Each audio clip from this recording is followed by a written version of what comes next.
General Caine, Ms. McDougall, welcome. Ms. Secretary, as the chairman has said, this is a dangerous moment.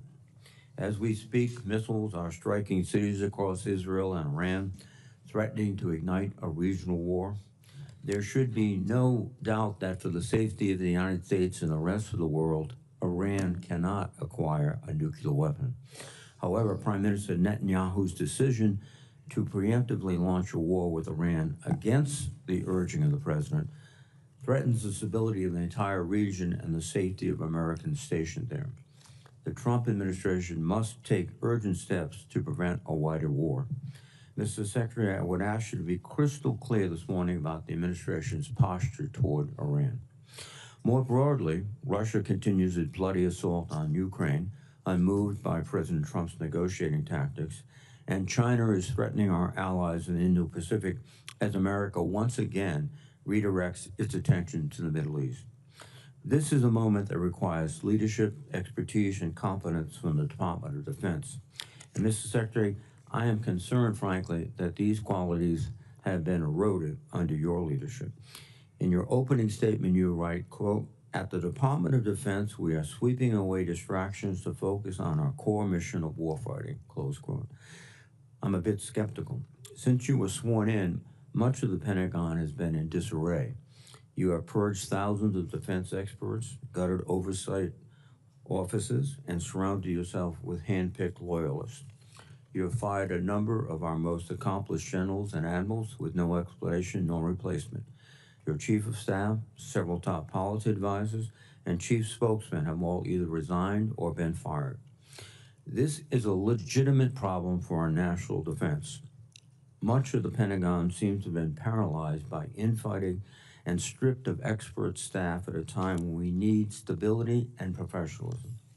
Mr. Secretary, you must address this so the rest of the department can be laser-focused on their missions.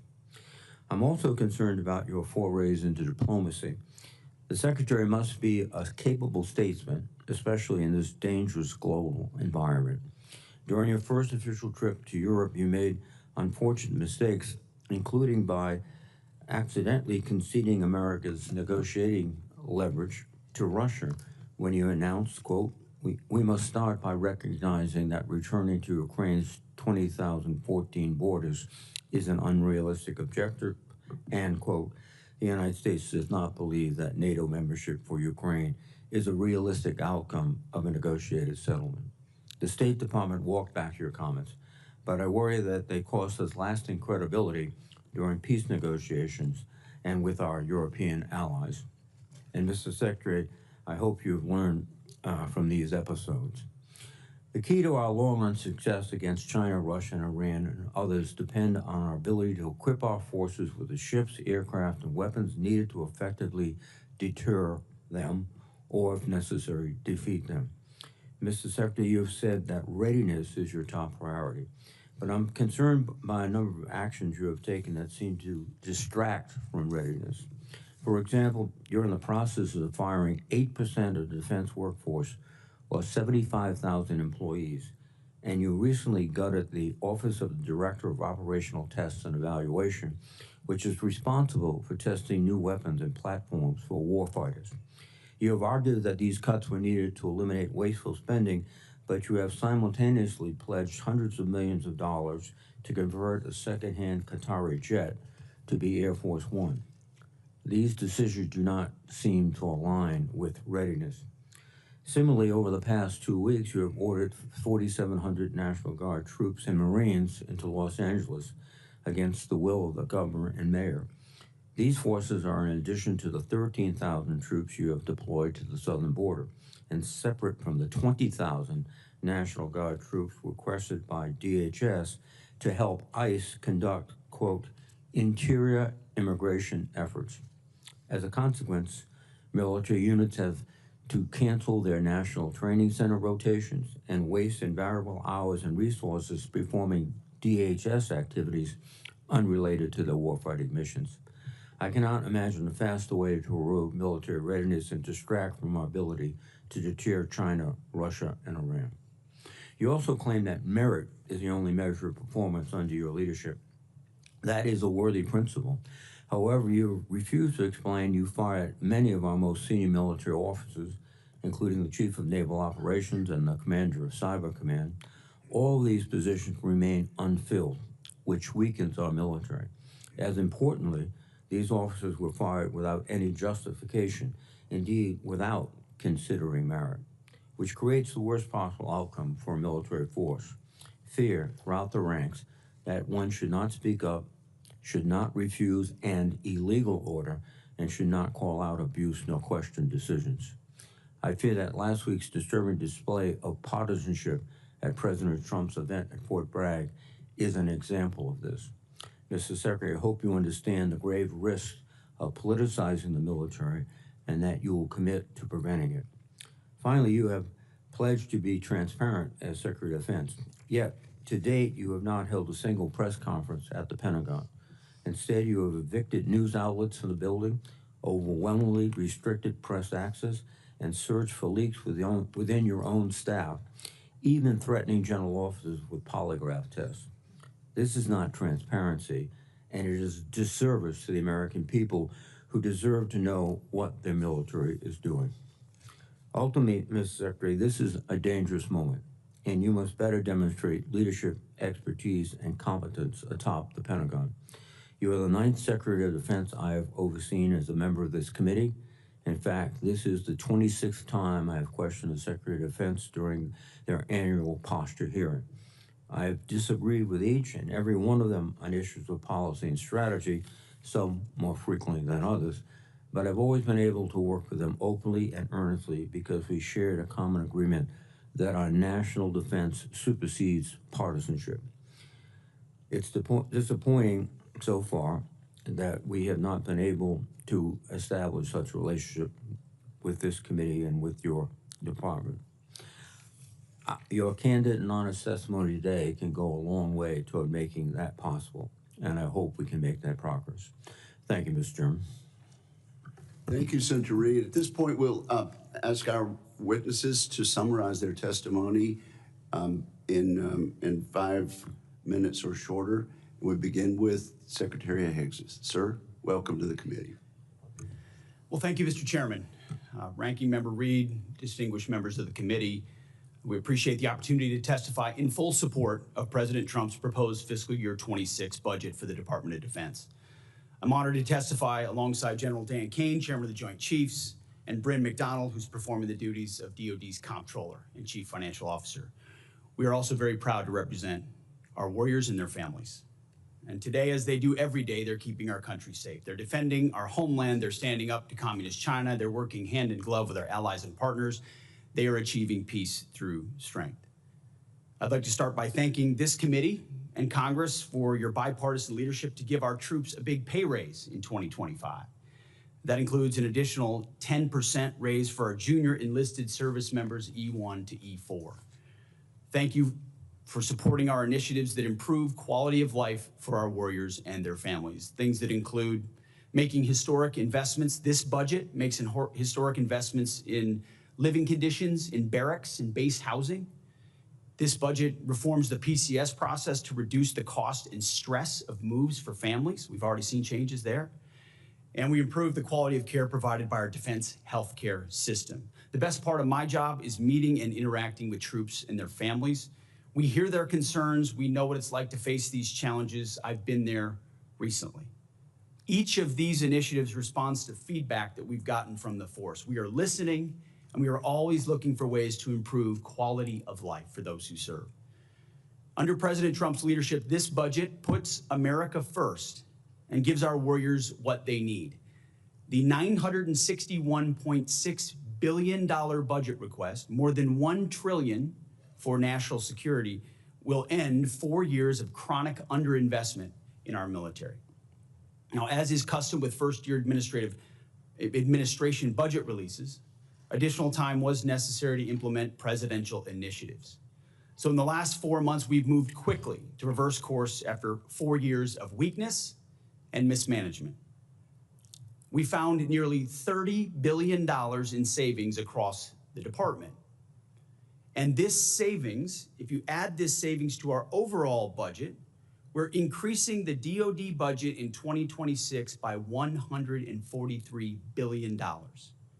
We do that by killing wasteful programs, targeting bureaucratic excess, and redirecting funding from Biden-era priorities to President Trump's priorities. We're working with the Department of Homeland Security to increase border security, to reduce China's malign influence in the Western Hemisphere, to defend freedom of navigation in the Red Sea. However, as we would all acknowledge, there's more work to do. I've got 3 core priorities in the department: restore the warrior ethos, rebuild our military, and reestablish deterrence. First, we're restoring the warrior ethos. President Trump has charged me to focus relentlessly on warfighting, lethality, meritocracy, standards, and readiness, and that is exactly what we're doing. We're setting standards that are high, equal, and unwavering. DEI is dead. We replaced it with a colorblind, gender-neutral, merit-based approach, and the force is responding incredibly. Because of President Trump and his America First priorities, recruitment and retention are higher than they've been in decades. Historic surge of young Americans who want to join our military. Second, we're rebuilding our military. 25 years ago, our military was unchallenged, yet we squandered that advantage as China carried out an unprecedented military buildup. President Trump is correcting that. We're reviving our defense industrial base, reforming our acquisitions process, rapidly fielding emerging technologies and new weapons to meet the challenges of the future. This budget invests $25 billion in Golden Dome for America, a down payment on President Trump's priority to defend our homeland. It also commits more than $62 billion to modernize and sustain our nuclear forces as we face rising nuclear dangers. The budget allocates $3.5 billion for the F-47, the world's first 6th-generation air superiority fighter. The budget will revitalize our shipbuilding industrial base with $6 billion in funding in FY26, and that's on top of $47 billion overall for shipbuilding. The budget significantly increases funds to buy next-generation technology, including autonomous systems, long-range drones, long-range fires, and hypersonics. We will put these capabilities in the hands of our warfighters, ensuring we remain the most lethal force in the world for generations to come. And third, we're reestablishing deterrence.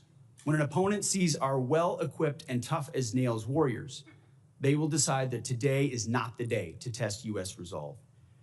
Credible deterrence, it starts at home, and it starts with securing our borders. As was mentioned by the chairman, we are working to achieve 100% operational control of the border.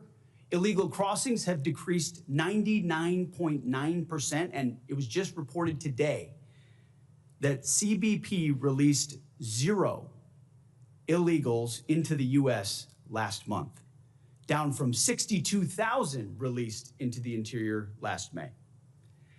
The Indo-Pacific is our priority theater, and China is our pacing threat. That's why I've traveled twice to that region to visit our forces and meet with our allies and partners. As we shift toward the Indo-Pacific, we're looking more to our allies and partners to be force multipliers alongside the United States, and we're making progress in that. We applaud those allies who are stepping up, but others need to do more and quickly.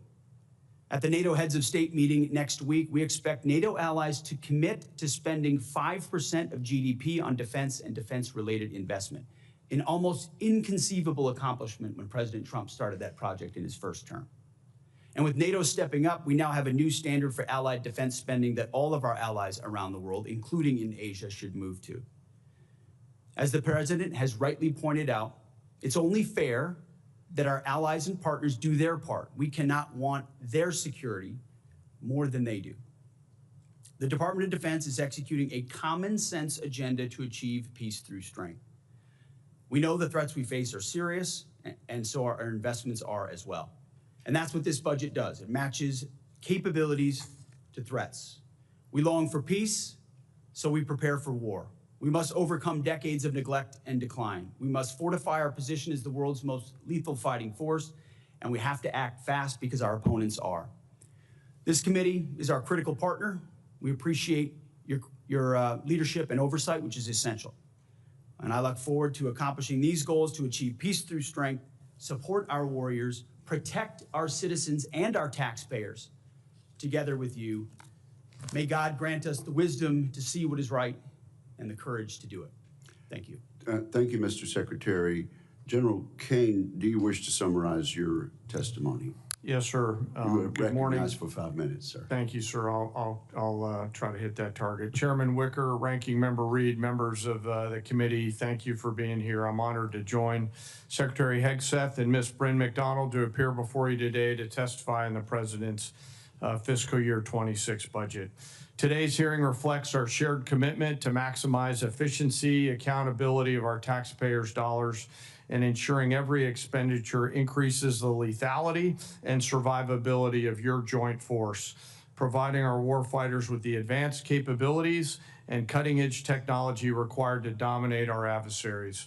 I have deep gratitude for everyone in this room and our shared commitment to help deliver the capability and capacity that the joint force needs.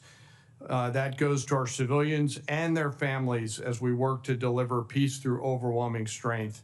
And I want to echo the Secretary's comments regarding our brave men and women serving abroad today. It's my responsibility as chairman to understand, advise, and integrate our joint force to confront and manage the risks worldwide. This demands a comprehensive understanding of every domain, across every service, and across every region, across all time horizons.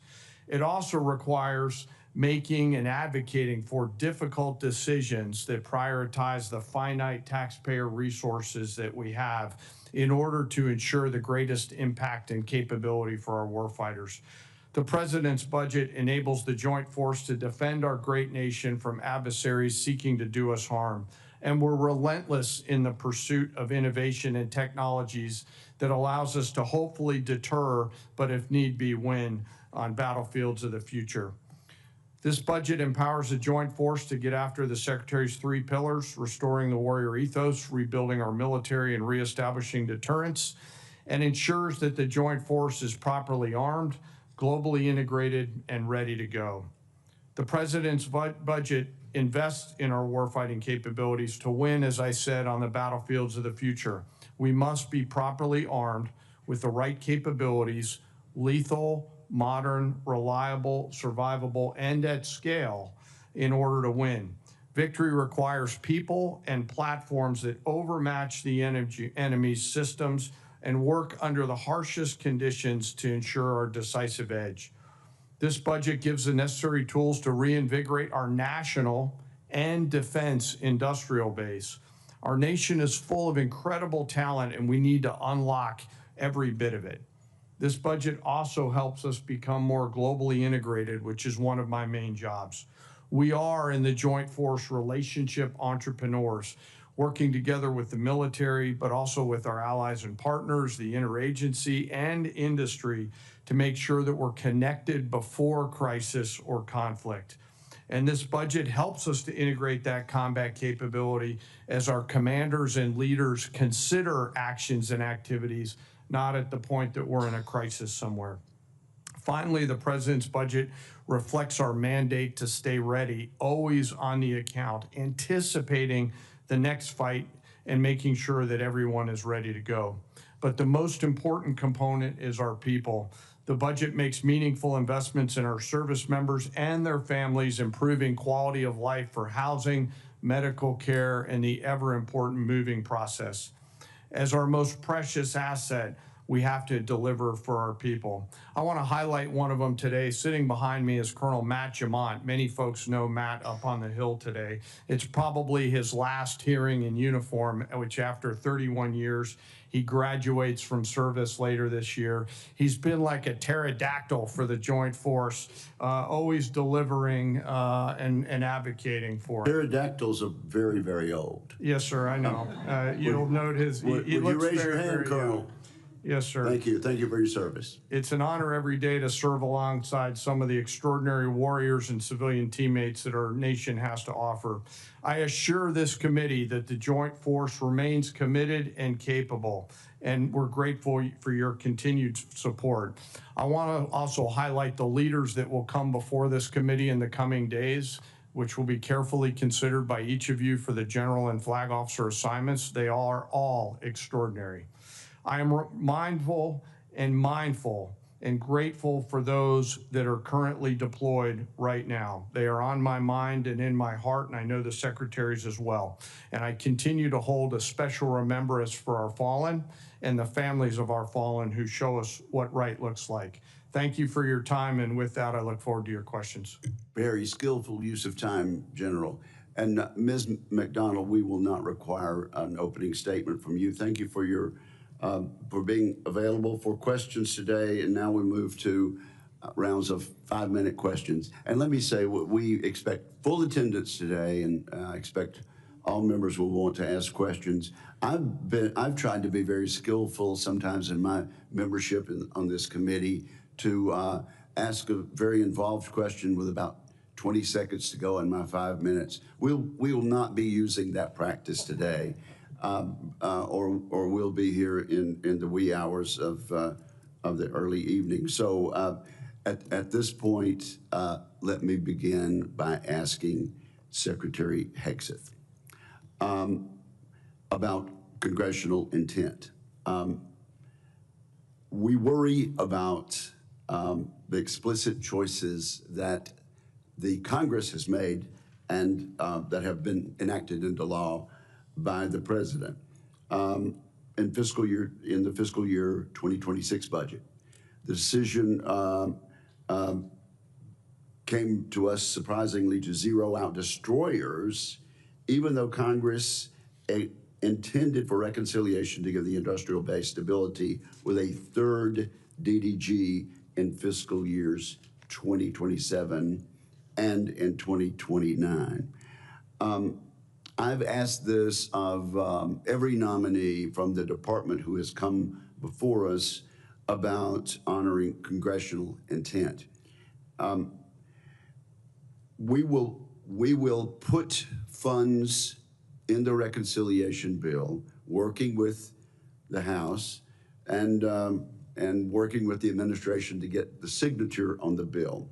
And we will make clear alongside that the specific congressional intent. I've asked this of every official, and I will ask you as well, Mr. Secretary, do you commit to following congressional intent unequivocally on reconciliation? Well, thank you for the question, Mr. Chairman.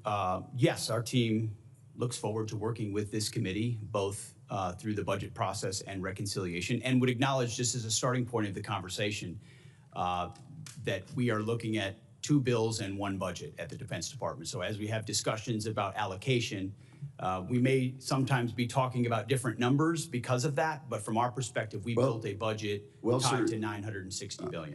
Are you qualifying your explicit yes? Because we have not had that from any of the other witnesses that have come before us.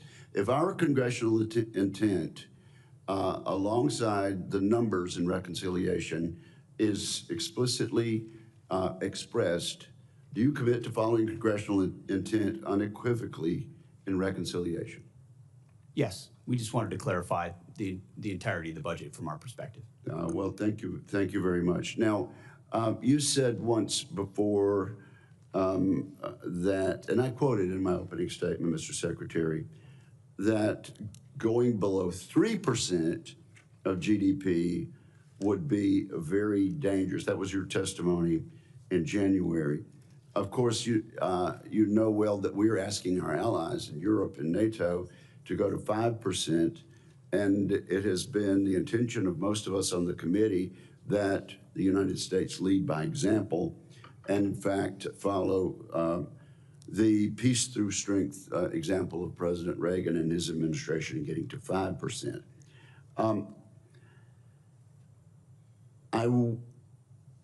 I understand that if you put reconciliation and the budget requests together for this year, it exceeds 3%. But if we go back to that same baseline for the next 3 years after that, we'll be under 3%. We intend to fix that, but do you still agree that going below 3% would be a, quote, very dangerous, unquote, choice? Yes, sir, and so does the President of the United States, which is why this budget increases from FY '25, 13%, puts us at 3.5% of GDP on defense, and we feel like is a generational increase in defense capabilities. And when you add that alongside the $30 billion we've already found in savings and repurposed, that's where I get to the $143 billion in additional spending in defense, which And we think you is agree then, substantial. Mr. Secretary, that in future years, it would be very dangerous to go below that 3%?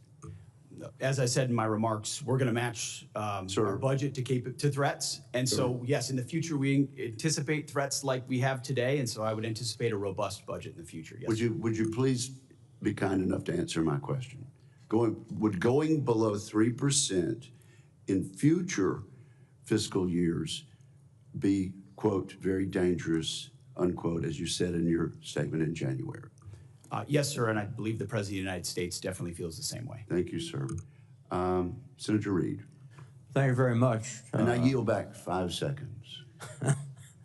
I'll take those 5 seconds. Oh, no, sir. No, that's not the way it works.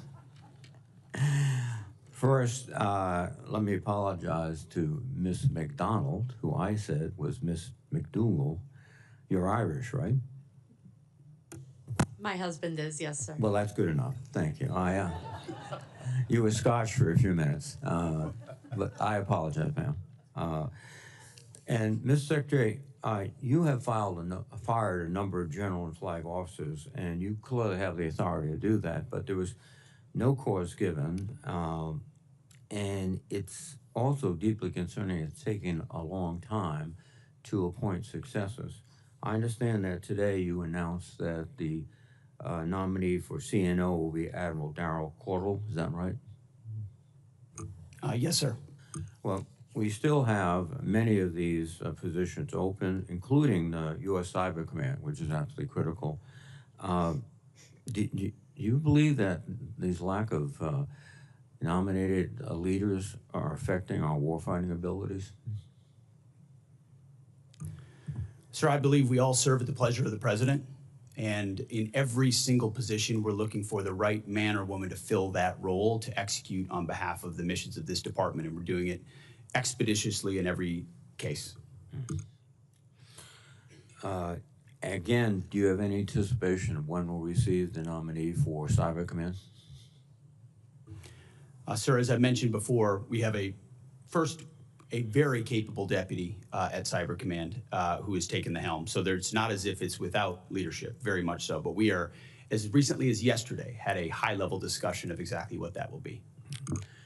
Mr. Secretary, in your opening statement, you stated, at the Department of Defense, we are sweeping away distraction to focus on our core mission of warfighting.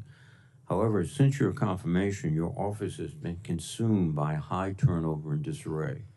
At least 3 senior aides were fired and subsequently investigated for leaks, alleged leaks to the press. Your first chief of staff has since left his position, and to the best of my knowledge, that position is vacant. The Inspector General is reviewing your use of Signal app to send sensitive information pertaining to military operations in Yemen, not only to senior government officials, but to your wife, your brother, and your personal lawyer. Finally, according to press reports, you have threatened polygraph tests against senior members of the military. As I said in my opening statement, this is a dangerous world. You know that. And this turmoil in your own office is not contributing, I think, to the clarity and thoughtfulness and decisiveness necessary.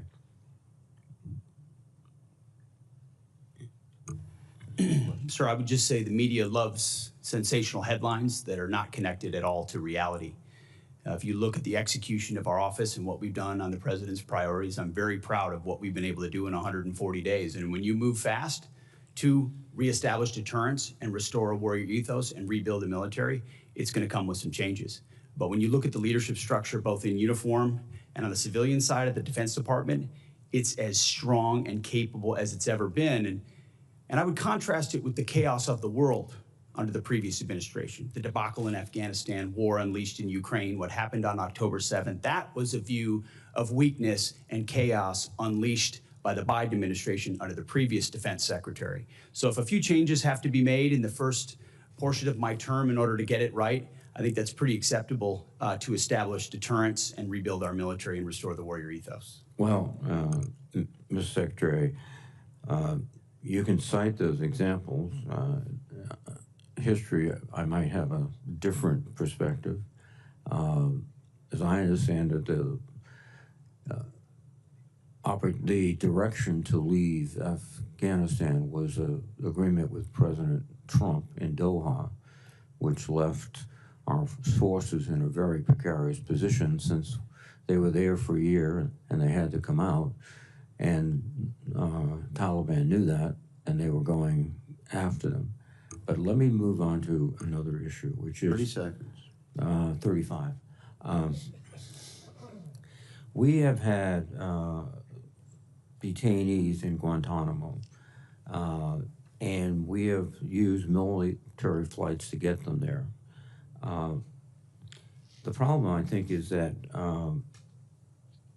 some of these military flights have not contained DHS agents on it. And so, in effect, the military becomes not just the custodial agents, they're also the control agents. And that would seem to me a violation of military procedures. Is that practice continuing? Senator, every aspect of that mission is in coordination with DHS and with DHS officials. So there are no flights with airmen only on board? Not that I'm aware of, sir. Thank you. Thank you, Senator Reed. Senator Fisher. Thank you, Mr. Chairman. Mr. Secretary General, Ms. McDonald, welcome. I serve on both the Armed Services and the Appropriations Committees, and every year we legislate annual authorization and appropriation bills that provide the policies and the funding for the department. While I'm confident we will do so again this year, the administration has made this process more difficult by delaying the delivery of budget materials to Congress. Mr. Secretary and General Caine, I've appreciated our previous discussions about the need to modernize our nuclear triad and to provide the President with additional options for regional nuclear deterrence. And to achieve this, we must have sustained and predictable funding within the department's base budget. I'm concerned that the department's fiscal year 26 request relies too heavily on reconciliation for some of our nuclear programs. For example, the reconciliation text includes funding for Sentinel. That is meant to accelerate and reduce risk in the program over the next several years. It is not meant to fill a self-imposed gap in funding in a single fiscal year created by short-changing ICBMs in the base budget. I understand using reconciliation funding is relatively new to the department, but I expect us to work together throughout this cycle so that we can assure that funds are used as intended and that the programs are adequately funded within that base budget. General Caine, do you agree that nuclear modernization programs should be prioritized both to keep pace with the threats and to ensure that the President has a full array of options for nuclear deterrence? I do, Senator, and appreciate your leadership on ensuring that we've got the tools that we need to deliver for the triad of the future. Secretary Hegseth, although progress has been made the last several years, I continue to be concerned about the ability of our defense industrial base to produce munitions at an adequate scale to support our warfighters in these modern conflicts that we have. And now that you have been sworn in and had time to review the current state of our industrial base, what more should the department be doing to increase munitions production, and how does this budget request support these objectives? Senator, it's a great question. We should be doing everything we can, which is precisely what we are doing at the very highest levels, from myself to the Deputy Secretary of Defense with industry. This budget is a 45% increase in the defense industrial base. It invests in critical munitions procurement. It invests in defense supply chains, in resilience in supply chains, in increased competition and capabilities for outside companies to get into the business of providing critical munitions. So across the board, we're finding and hiring innovators to move as quickly as possible, cutting through the bureaucracy, the red tape to deliver those systems in a world that needs them now more than ever. Could you get back to me on timelines that you have set for each of those areas that you mentioned, and obviously the funding that's going towards them, but I'd be interested in what you're setting for yourself for goals for the timelines in getting that achieved. Yes, ma'am, we have those and we will get those to you. Thank you. And General Caine, do you assess that the total munitions requirement is currently aligned with the magnitude of the threats that this country faces, or should the department review its stockpile requirements to ensure that we are fully prepared for these modern conflicts? Senator, we're always looking at the lessons learned of past conflicts to include the most recent ones around the world and taking those and applying those to what the future of war might look like. So we're always evolving and considering what the mix of munitions that we need for the joint force in order to deliver overwhelming strength. And I would be remiss if I didn't bring up spectrum.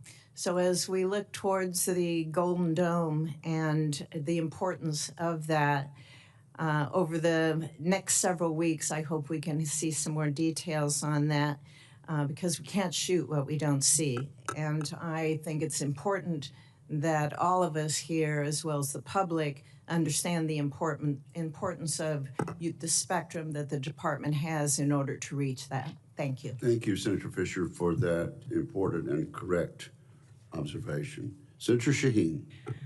Thank you all very much for being here. News reports this morning suggest that the president is actively considering intervening in the situation in the Middle East. I understand that we have 40,000 troops deployed in the region, many of whom are in range of Iranian missiles. And it's being reported that the president is being asked to consider providing the bunker buster bomb that is required to be carried only by the B-2 bomber and would require a U.S. pilot. That raises real concerns about what retaliation might mean for the safety and stability of the entire region and our troops and Americans who are in the region. So can you tell us, Mr. Secretary, are you considering military action that would bring us into active hostilities, and whether you expect a decision to be made on that anytime in the next few days? Just bearing in mind, and you can stop the clock, we will be going into a classified portion of the hearing later on. But proceed, Mr. Secretary. I understand that, Mr. Chairman, but I think this is a question that's very important for the American public to hear. I just wanted to make it clear that there would be an opportunity to Thank you. get very deep into that. Go ahead. Senator, I agree with the chairman. Most of what I can or should say would be reserved for a classified setting. I would say the president, obviously, any decisions on this matter are at the presidential level.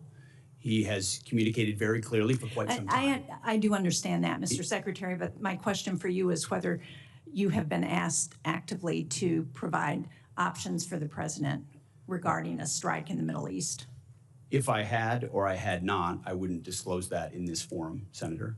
My job, our job, Chairman and I, at all times, is to make sure the president has options and is informed of what those options might be and what the ramifications of those options might be. I appreciate that. You mentioned Thank the troops in the region with I maximum expect- force protection at all times is being maintained. I would hope that as soon as consideration about action is determined, that the public will be informed about that. 6 of us on this committee just returned from the largest air show in the world. It was very impressive to see the innovation and technology from our industry on aerospace. And one of the concerns that I heard from many of the companies that I talked to was about the potential to partner with our allies and partners for innovation, for co-production. And one concern I heard was about the proposed review of the AUKUS agreement. That's after the Australian government has already contributed $500 million to our submarine industrial base, and American and UK shipbuilders have made capital investments to support the increased demand. So do you disagree with the position that President Trump has taken about AUKUS, that we should move forward? And what is the review expected to produce?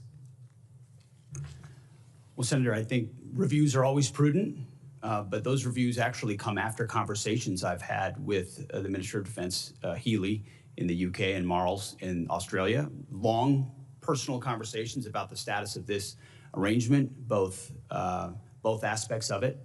So we are reviewing it because that's what the Defense Department ought to do to make sure it fits the priorities of the president, and that our defense and shipbuilding industrial base can support, ensure that we're clear on all sides of that, on either pillar.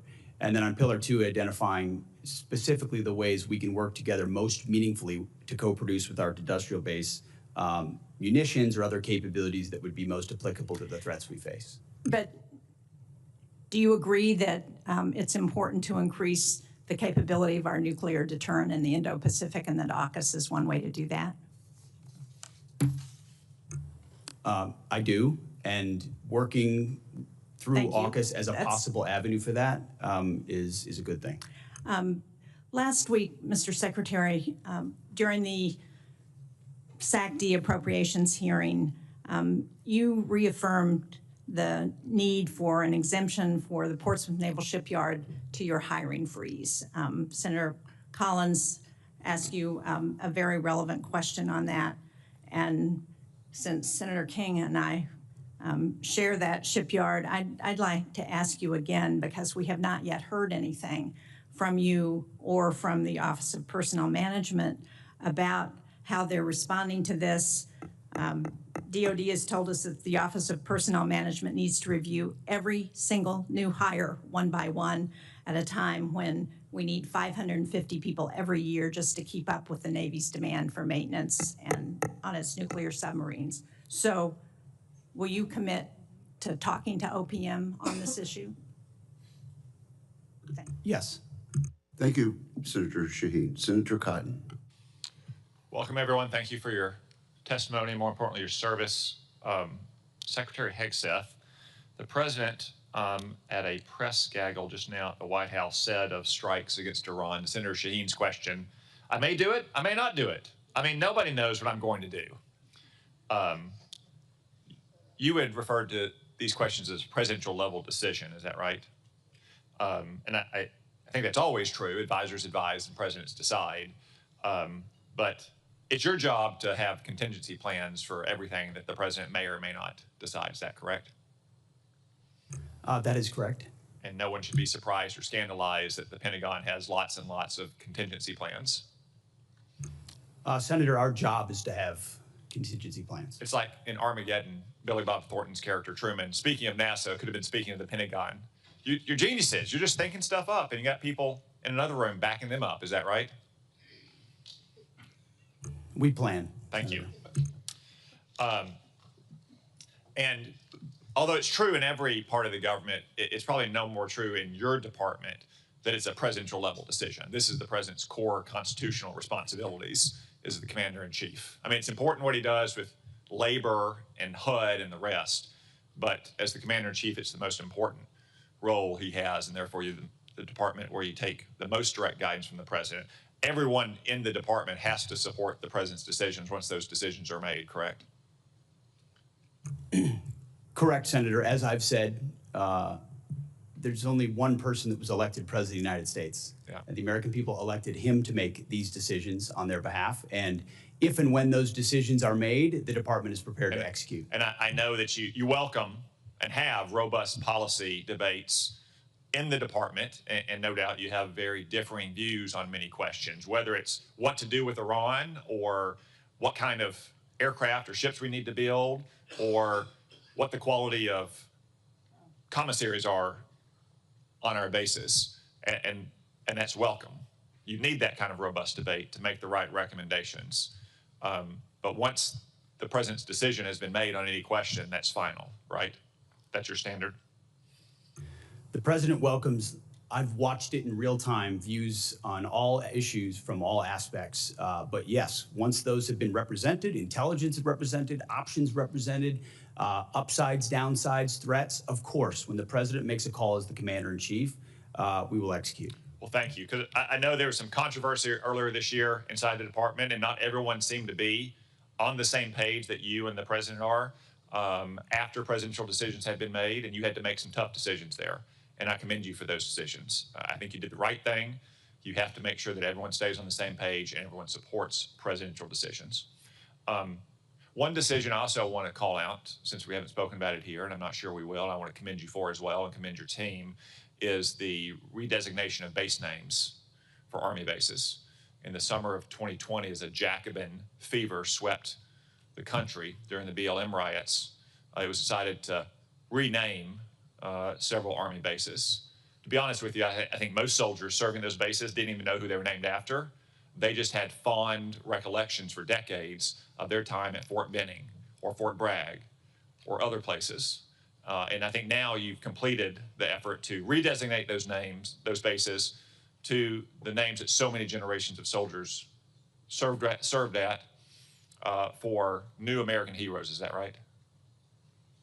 Yes, all of the previous names for the U.S. Army installations have been returned. Well, thank you. I think that was an inspired approach. It complies with the law. It teaches a new generation of soldiers about those who went before them, and I hope the matter is settled. I especially want to commend you for Fort Gordon, named after Gary Gordon, one of two Delta operators along with Randy Shugart, who willingly laid down their life in the Battle of Mogadishu to protect their buddies, not even in the battle at the time, and against commanders' repeated wishes until they pestered the commanders finally to let them get on the ground and protect those soldiers on the ground and lay down their life. I think that was an inspired choice. One final question. You'd said that everything needs to be on the table to address our munitions crisis. We all agree on this committee. We all have been working hard for many years on that. Private industry is very important, but you have your own organic industrial base, ammunition plants, arsenals, depots. That's included in everything, right? That we need to look at every possible source to address every potential choke point in our munition supply chain. Every possible source.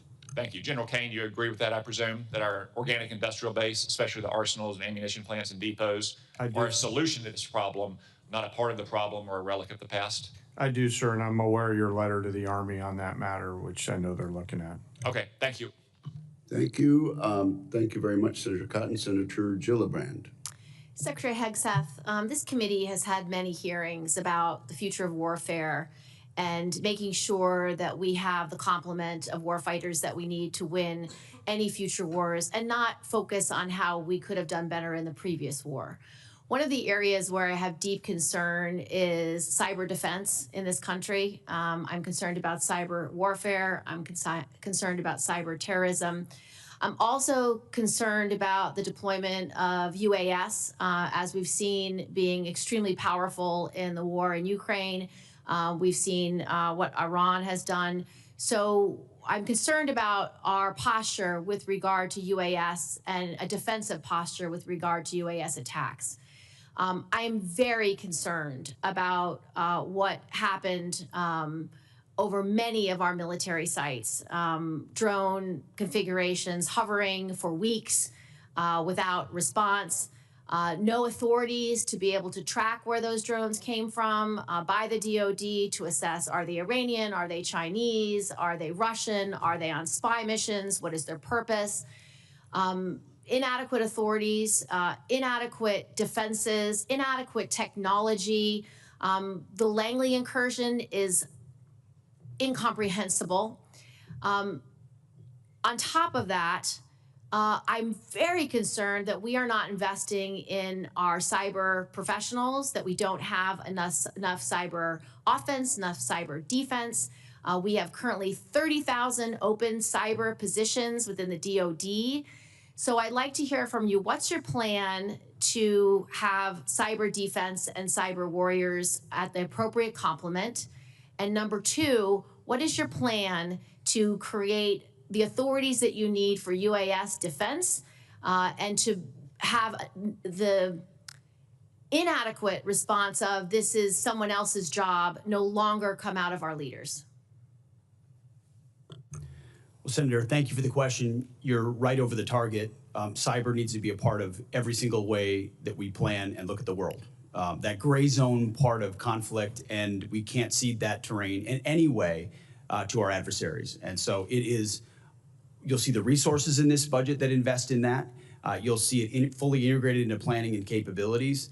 And what we're looking for in the next cybercom and what we're looking for there, our Deputy Secretary of Defense is leading a charge to make sure it fits precisely what the world needs today. So we have a program that this committee supported in the last 2 NDAAs, which is a cyber academy to create a pipeline of young people who do cyber for service. So they get a state-of-the-art cyber education at over 600 schools around the country, and then they dedicate the number of years they had education to the Department of Defense or the intelligence community. And right now it is not being funded. And right now, because of the hiring freeze, these kids who have completed their degree under the Cyber Service Academy actually can't get a job at the DoD or the intelligence community.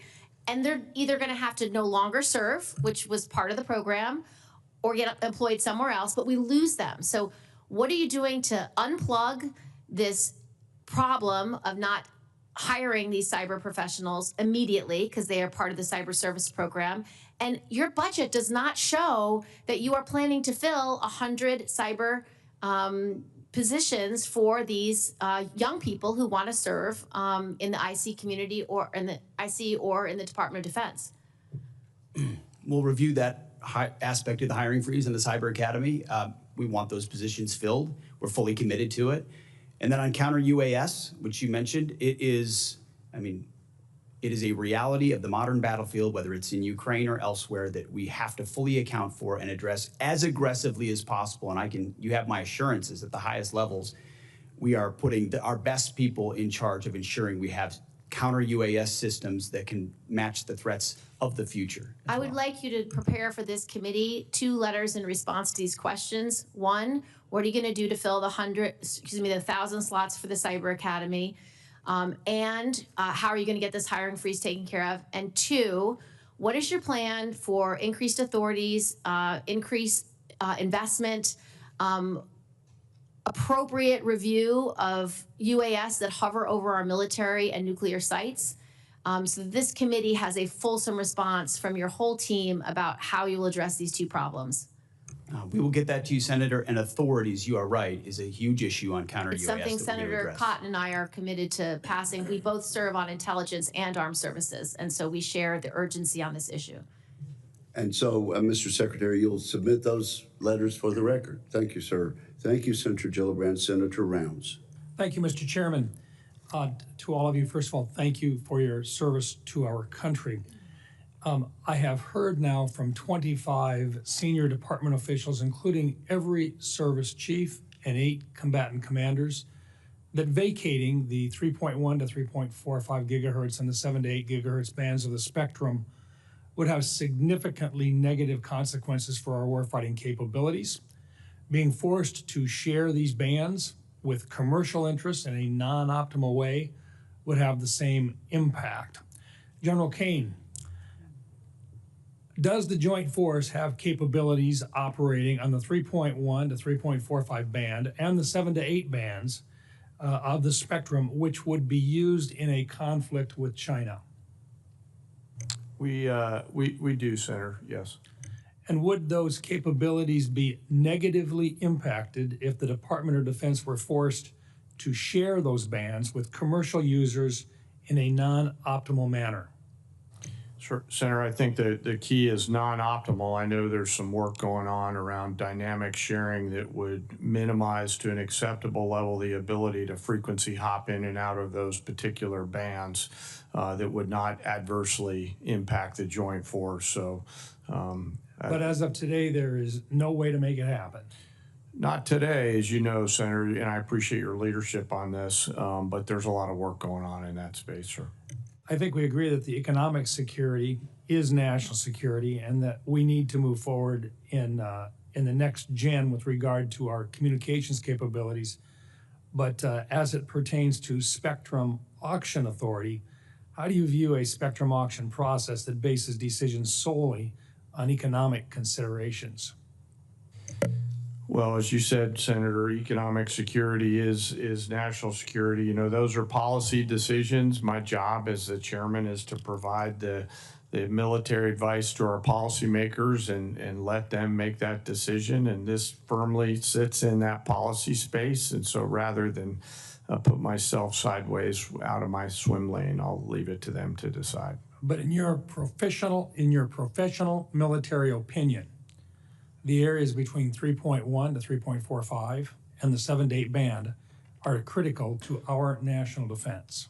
3.1 to 3.45, no doubt. Lower end of the 7, there's I think some discussion. 7.4 to 8.4 is an area that I'd prefer us to hang on to, Mr. Thank Senator. you. And Secretary Hegseth, I know that you've told me that you would be willing to go to the mat to protect these critical capabilities. I think that is critical. In fact, these bands are essential to building Golden Dome, which will require even more radars and military communications infrastructure than we currently have, particularly around population centers and defense sites, as we see in Israel today. Would you agree with that today, sir?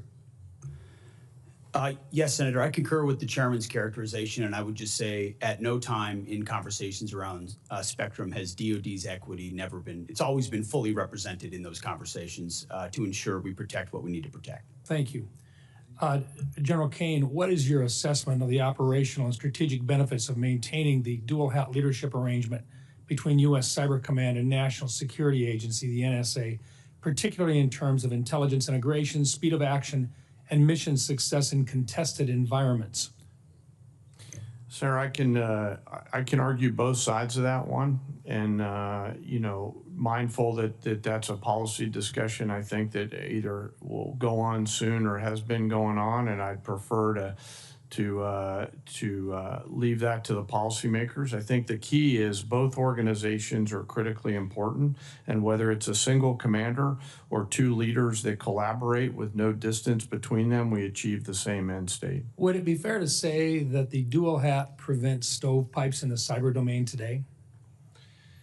Senator, there's stovepipes in all kinds of domains today, so I can't assure you that it would prevent them. What I do hope is that whatever path we take, we select leaders who are committed to integrating and knocking down those stovepipes, whether it's a single leader or two leaders. That's what the nation needs. We have been successful in making significant exchanges and utilizing assets for both the NSA and for Cyber Command so far.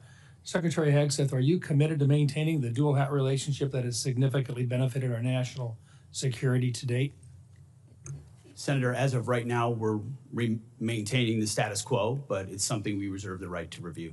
Thank you. Thank you, Mr. Chairman. Thank you, Senator Rounds. Senator Blumenthal. Thanks, Mr. Chairman. Secretary Hegseth, you've been asked about options for the use of force abroad. I want to ask about the use of our military at home. I have been deeply disturbed and alarmed by the use of active duty troops, Marines, in Los Angeles, and President Trump has made clear his intention to continue to use the military to suppress dissent and likely inflame tensions there and elsewhere, all under the guise of enforcing the law. What he's doing may well be illegal. I want to ask you about contingency plans for the use of active duty military in other cities. Do you have such contingency plans? Senator, I would just say we share the president's view that, as you characterized it, we are deeply disturbed and alarmed that ICE officers are being attacked while doing their job in any city in America. And so allowing National Guard or active troops under existing authorities to defend them is attacks on ICE officers, yes, but we ought to be equally alarmed by the illegal use of active duty Marines or other military. I take it from your answer that you do have contingency plans for the use of military in other cities. We have never and will not illegally deploy troops. All have been under existing But you and do have such well-established plans. authorities I to find use that troops answer to support deeply federal law alarming. enforcement officers. So far, there's been no legal justification. It's been challenged successfully. I think that it will prevail. Those challenges will prevail in the courts. And I want to ask you right now to submit to this panel those contingency plans for the use of active duty military in other cities. I want to move on to another area of questioning. The chairman has said that you've submitted precious little detail, to quote him, precious little detail about the budget. I think there is no detail.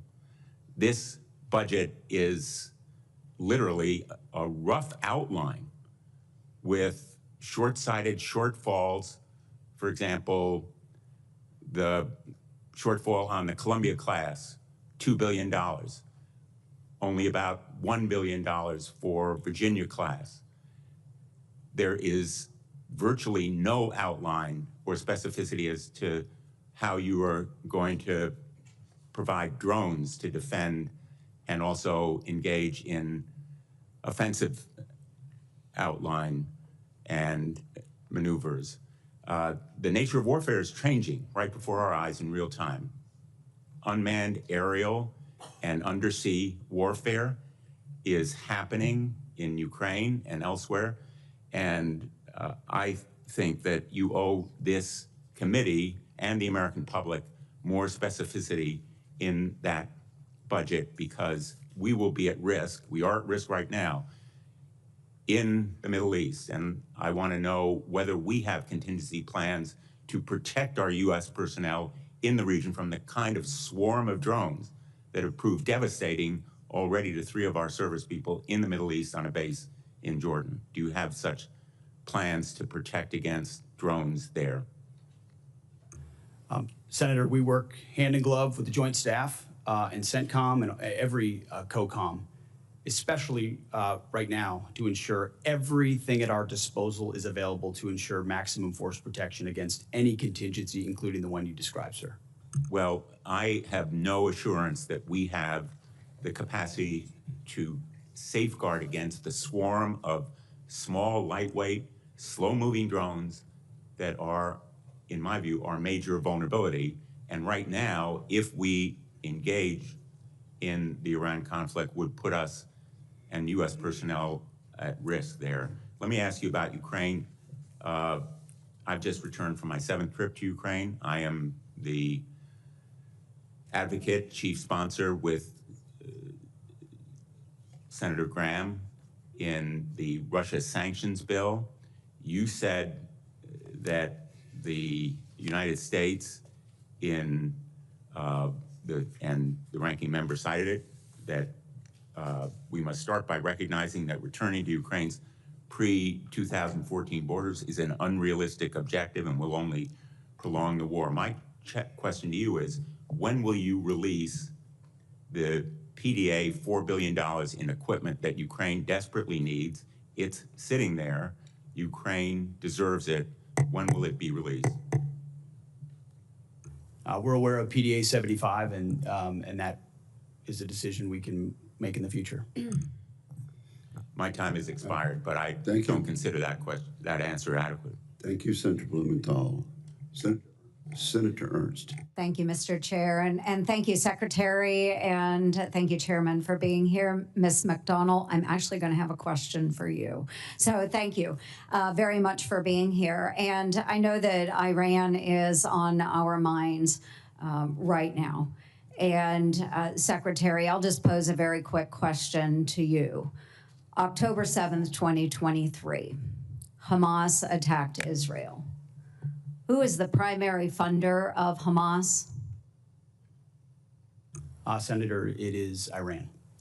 And who is the primary sponsor then that provides them with the weapons that they use to attack Israel? Same answer, ma'am.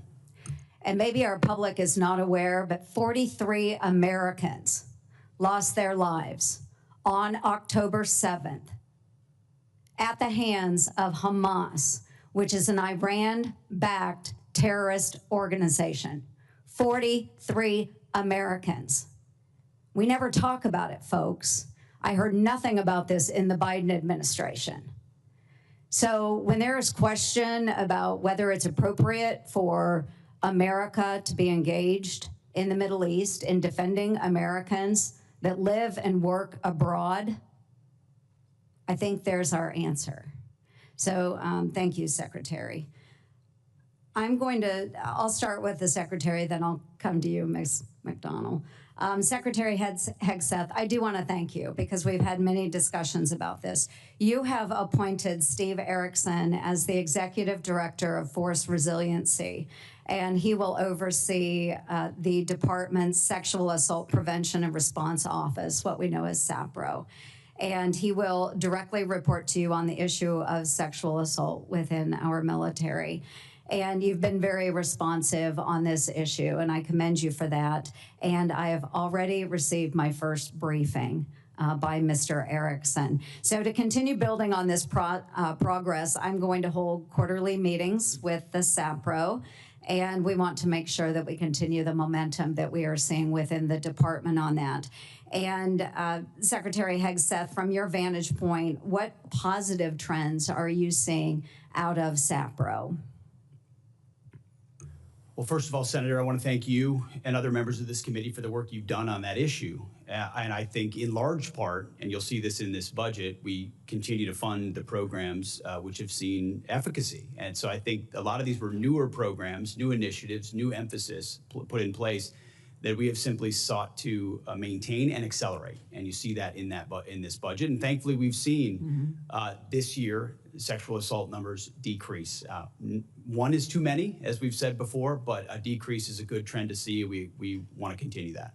Wonderful, and we'll continue working with the department on that. And an amendment that I am going to propose for this year's NDAA would require quarterly briefings from the SAPRO for members of Congress, just as they do with suicide prevention.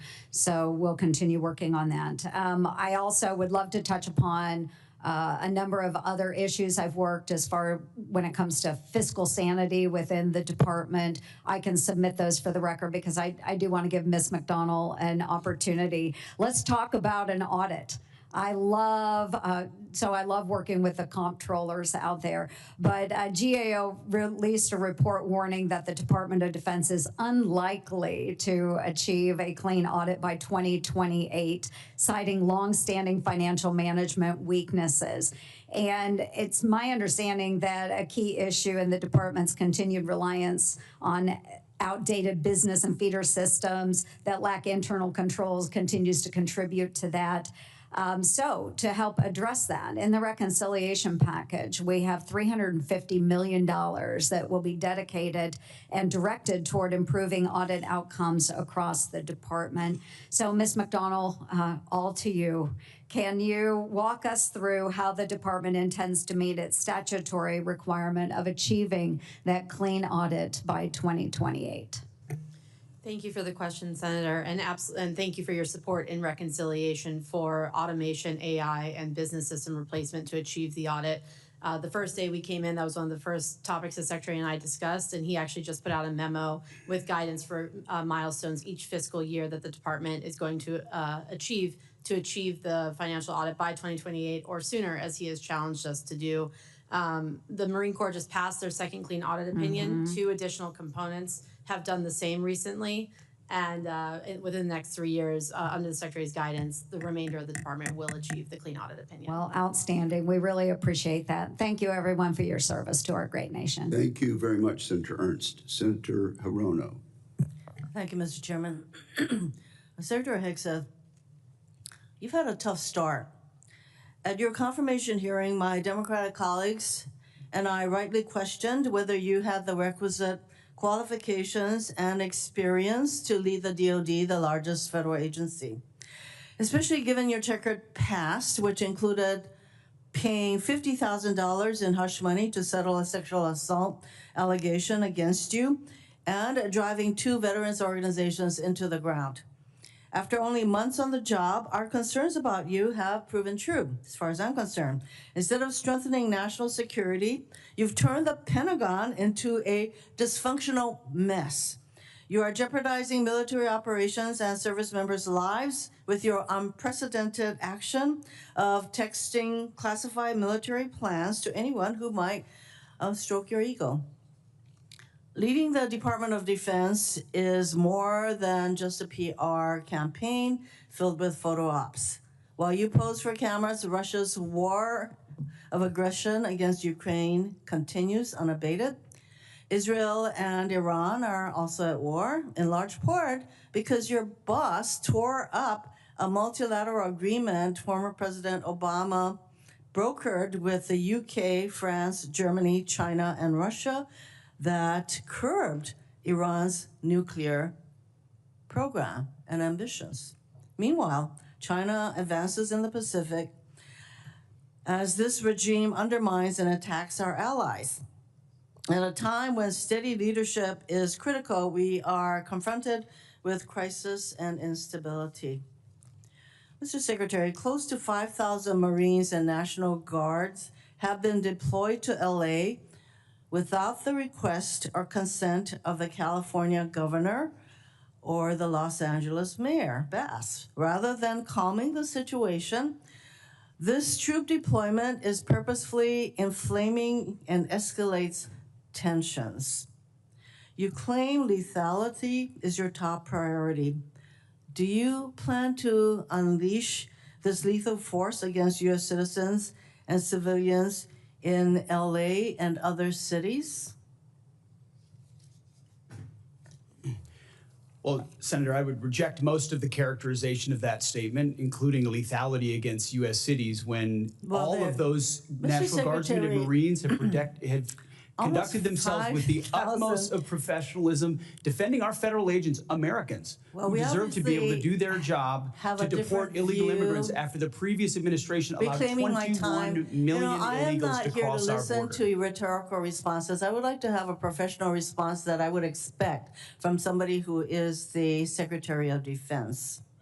Millions of people peacefully demonstrated this weekend against the president acting like a king. Given this regime's dangerous policy of mobilizing troops inside the U.S., the politicizing of the military is a legitimate concern. So, given the dangerous policy of mobilizing troops inside the U.S., if ordered by the president, I'm going to ask you once again, to shoot peaceful protesters in the legs, would you carry out such an order from the president? Senator, as I've said before, of course, I reject the premise of your question and the characterization that I would be given or are given unlawful orders. It's all meant to attempt to smear the commander-in-chief, and I won't fall for it. Considering that the president in his first term actually ordered such a thing, it is not a premise that you can reject. He can order, do the same thing. So you're, again, I think you would just follow what the president wants you to do. Let's face it, it is not normal to call up our troops in this way, and there is active litigation against this deployment. Will you follow a court's order regarding whether or not this deployment is legal? If the court says this deployment of troops into our cities is not legal, would you follow that court's order? It's pending in the courts, Senator. Well, when the court decides, would you follow that court's order, decision? I don't believe district courts should be determining national security policy. So you will not be following that. When it goes to the Supreme Court, we'll see. Court, and unless the president decides to appeal, there you have it. So I take it that you don't consider district court decisions to be legitimate. Thank you, Mr. Chairman. Senator Sullivan. Thank you, Mr. Chairman. Mr. Secretary General, welcome. I think you guys are doing a great job.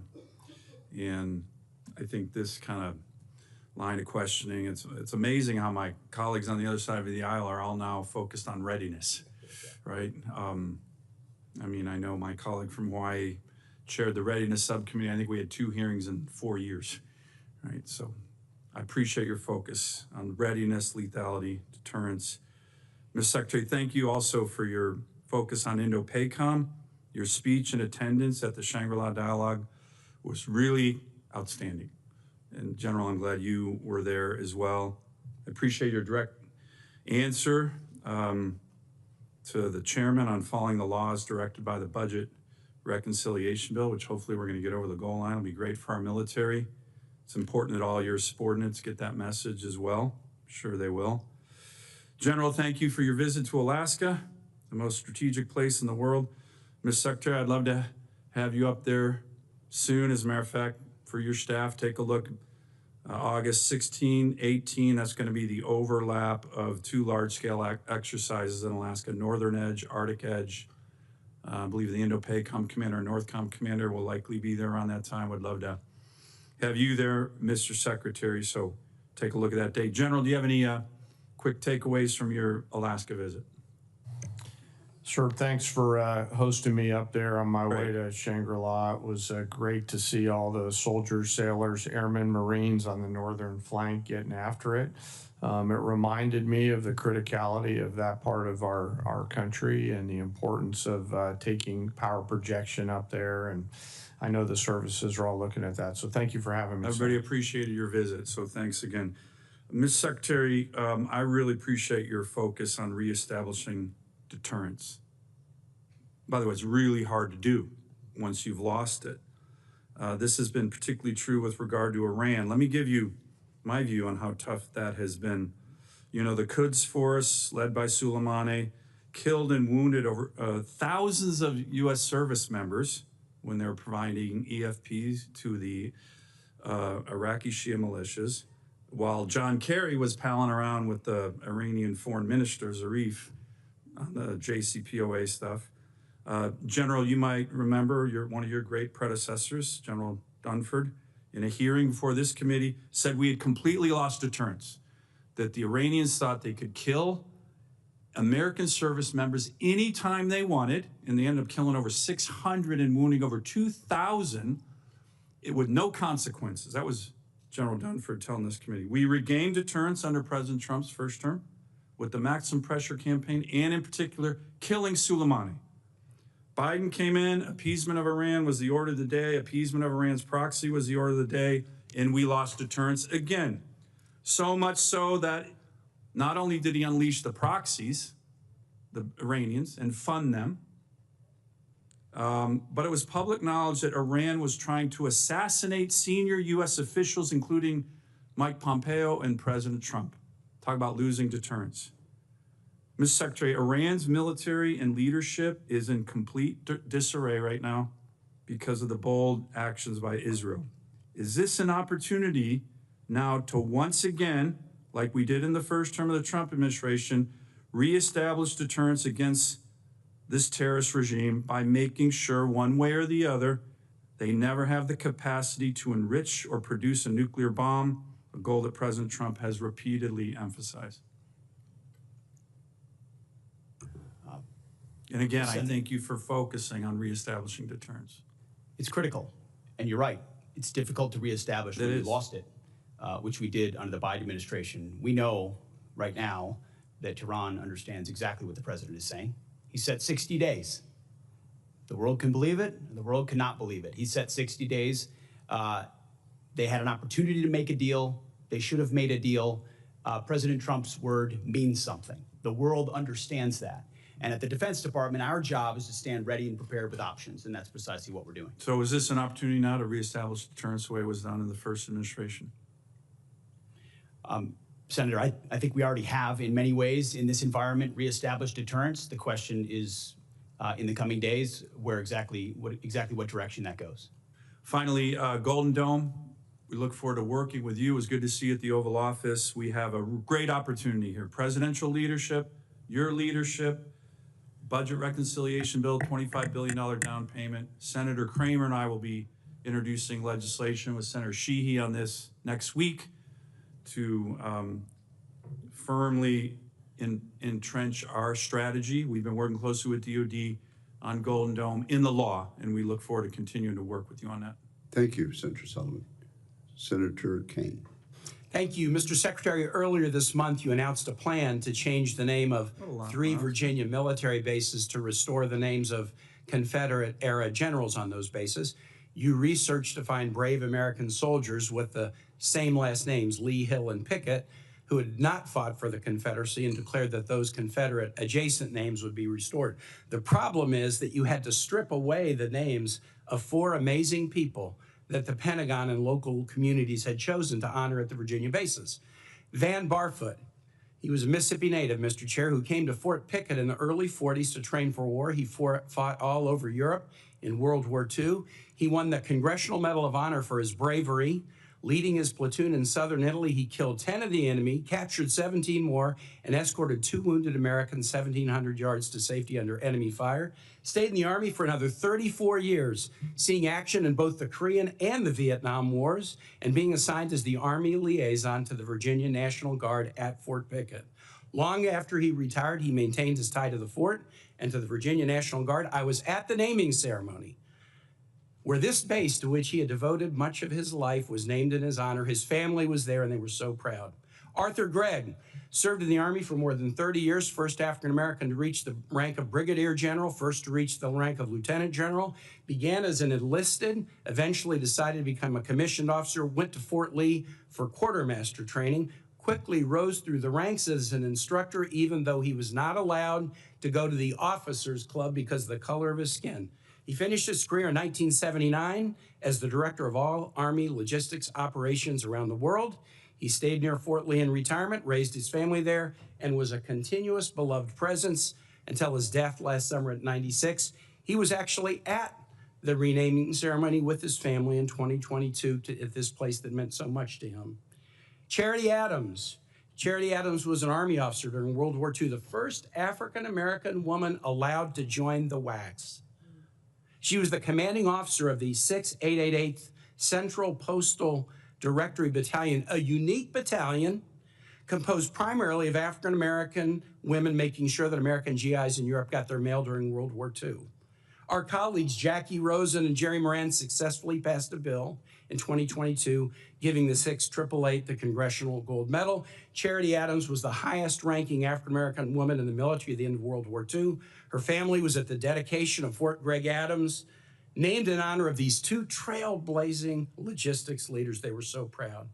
Finally, Mary Walker, the only woman ever to receive the Congressional Medal of Honor. She graduated from Syracuse Medical School in 1855. She tried to join the Union Army as a surgeon, was turned away because she was a woman. But the need was so great, she eventually got hired at a military hospital in Washington, and then was deployed as an Army surgeon with the Army of the Cumberland and the 52nd Ohio Infantry, becoming the first female surgeon in the U.S. Army. She served all over Virginia, including the place where the base is now named after her. She frequently crossed battle lines to treat civilians and even treated Confederate soldiers. She was captured a prisoner of war in Richmond until a prisoner relief president, Andrew Johnson, gave her the Congressional Medal of Honor after the Civil War. Why did you decide that these 4 patriots were not worthy enough to have their names on a base? Well, Senator, as you know, this was never about the names of the bases they were renamed to. So This is you about don't challenge the all worthiness? bases, You don't- restoring all okay. bases to their original To the name, because Confederate we're not names. about erasing Okay, history. you don't care about their military record. You wanted to restore the Confederate names. When you called the Gregg family to tell them that their dad's name was no longer going to be on the base, what was their reaction? Senator, the Army notified them of that. You didn't call any of the families, and I've spoken with the families, and the families were called by the press. That's how they learned about this. They learned about it from the press. You didn't call the Barfoot family, the Gregg family, and you didn't call the Adams family. I told the families I'd ask you about this today. In fact, 2 of General Gregg's granddaughters, Avery and Sydney, are right here in the audience, and I want to ask you this as I close. While you announced that these brave men and women's names would be stripped from the Virginia bases, no orders to that effect have been received by the base commanders. In light of the patriotic service of Van Barfoot, Arthur Gregg, Charity Adams, and Mary Walker, I'd like to ask you simply not to issue the orders changing the names of these Virginia bases. These families, my Commonwealth, are very proud of these heroes, very satisfied with these names, and ask you not to change them. will you honor these exemplary patriots and keep their worthy names in places on the bases they loved and where they served? Well, Senator, we very much thank and appreciate them for their service, and we'll find ways to recognize them, but the orders will soon be going to those bases to change the names back to the original name that never should have been changed. But you have the power to not send those orders. They haven't gone out yet, correct? Thank you, Senator. Your time has expired. Senator Kramer. Thank you, Mr. Chairman. Thank you, Mr. Secretary General, for being here and for your service. I want to go back to something that Senator Hirono mentioned in her questioning. She credited the Obama administration, along with some other allies, with curbing Iran's nuclear capabilities. As I recall, it licensed their aspirations, and serious problem. We're still living with some of that. And by the way, when it comes to deterrence, and I appreciate you making this point, and I agree with my colleague from Alaska, Senator Sullivan, on this. Deterrence is definitely made up of weapons, but it is more of a reputation than it is a capability. The capability is only good if you have earned the reputation. With that in mind, and speaking of Iran and current situation, maybe, General, I could ask you this. If Fordo was destroyed, demolished, if all of the nuclear capabilities that Iran has today were wiped out, would the war be shortened or lengthened? Realizing that's not the only factor, of course. Yeah, yes, sir. And of course I can't split that hair, given the complexities of the war that's ongoing there. So I'd rather not comment on one particular part. You know, the Israelis are, as reported in the open source press, are making great progress. So I think I'll just leave it at that, Senator. I understand and appreciate that. Can you then highlight for me that there, as we talk about deterrence and reputation, I'm sitting here thinking about the air superiority that Israel has accomplished over Iran. I'd like to have you speak to that, and then speak perhaps to the lack of air superiority that Russia's had over Ukraine, and the difference in those two wars. And my point being, how important is air superiority in the current fights and in our future fights? Well, sir, we could spend hours talking about the advocacy of air power. I think the freedom of maneuver that it creates is a great example of that. If you look at the two theaters right now, with the Israeli Air Force striking at will at this point over Iran, juxtaposed with the challenges that we're having with a frozen forward line of troops in Europe, is a great case study of it. You know, the great thinkers, air power thinkers, are looking at the advancement in technologies from both theaters, the advancement of first-person view drones and things like that. And I think folks are going to have to think clearly about what does the future of air superiority look like, and how does it evolve to make sure that we're protecting those essential teammates that are on the ground fighting in order to prevent frozen flots, forward lines of troops in the future. I appreciate that. Secretary Hegseth, there's been some discussion, certainly in your opening statements, and then with a couple of the questions related to base defense. And this would be something both of you could speak to, but I'd like to start with you, Secretary. Obviously, we've seen some pretty spectacular displays of the ability to go deep, covertly deep within the enemy's territory and take out some pretty significant assets, both in Russia and in Iran. A lot of us fear that we're vulnerable as well. You spoke very briefly, or referenced, I think, in response to one of Senator Gillibrand's questions about the importance of policy. So when we talk about the United States itself and our bases here in the country, policy is a bigger challenge than weapons, to be honest. But what about responsibility? In other words, I think there's some confusion over is there a service, is there a particular institution that's responsible for base security and base defense, or is it up to the individual services to protect their own bases? Can you help straighten that out for me? Senator, you're right to ask the question. We met on this very topic 2 days ago, because you're right. We've already made initial efforts, but I liken it to the effort that was made around IEDs in Iraq and Afghanistan, where it couldn't be a service-only response. It needed to be across the joint force. It needed to be immediate, and the capabilities had to be prepared to adapt in real time to adjustments the enemy is making. And you saw that in things that could in counter IED technology. We need the same type of effort in counter UAS, not just forward deployed, because right now you do it with what you have, but also at home considering the authority. So that is something the department is doing in real time. If you have a second. I guess that's it. I'm out of time. Thank you. Thank you very much, Senator Kramer. Senator King. Mr. Secretary, I'm somewhat puzzled. I grew up in Virginia where Robert E. Lee was revered. I think when I was a kid, his birthday was a school holiday. But as I grew older and learned more about American history, I learned that he fit the classic definition of a traitor. He took up arms against his country.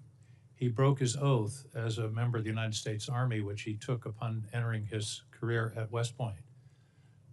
Why are you going through these incredible gymnastics, finding current soldiers or other soldiers to rename? And you slipped a minute ago. You said we're returning these bases to their original names. Robert E. Lee, leading general of the Confederacy, Pickett, the other names. Why are you doing this? I don't understand what the motivation is to rename bases for people who took up arms against their country on behalf of slavery. What possible motivation can there be for this? Who is telling you to do this? Who is urging you to do this? Senator, the veterans and service members across the country who have deployed from Fort Bragg or Fort Benning or Fort Hood or Fort Pickett, there's a legacy, there's a connection to those bases and to those places, to what they trained for there, what they did for, and what they came home back to. That matters to them. Ask enough of them, as I do, all the time, before and later. And we recognize the service of those who were put into the replacement. No one's disputing that. I would never dispute that. What we're looking at is erasing history, erasing names, erasing base names that service members are tied to. Talk to people that serve at Bragg. Ask people that serve at Fort Bragg or Fort Benning if they like the fact that the names have been returned.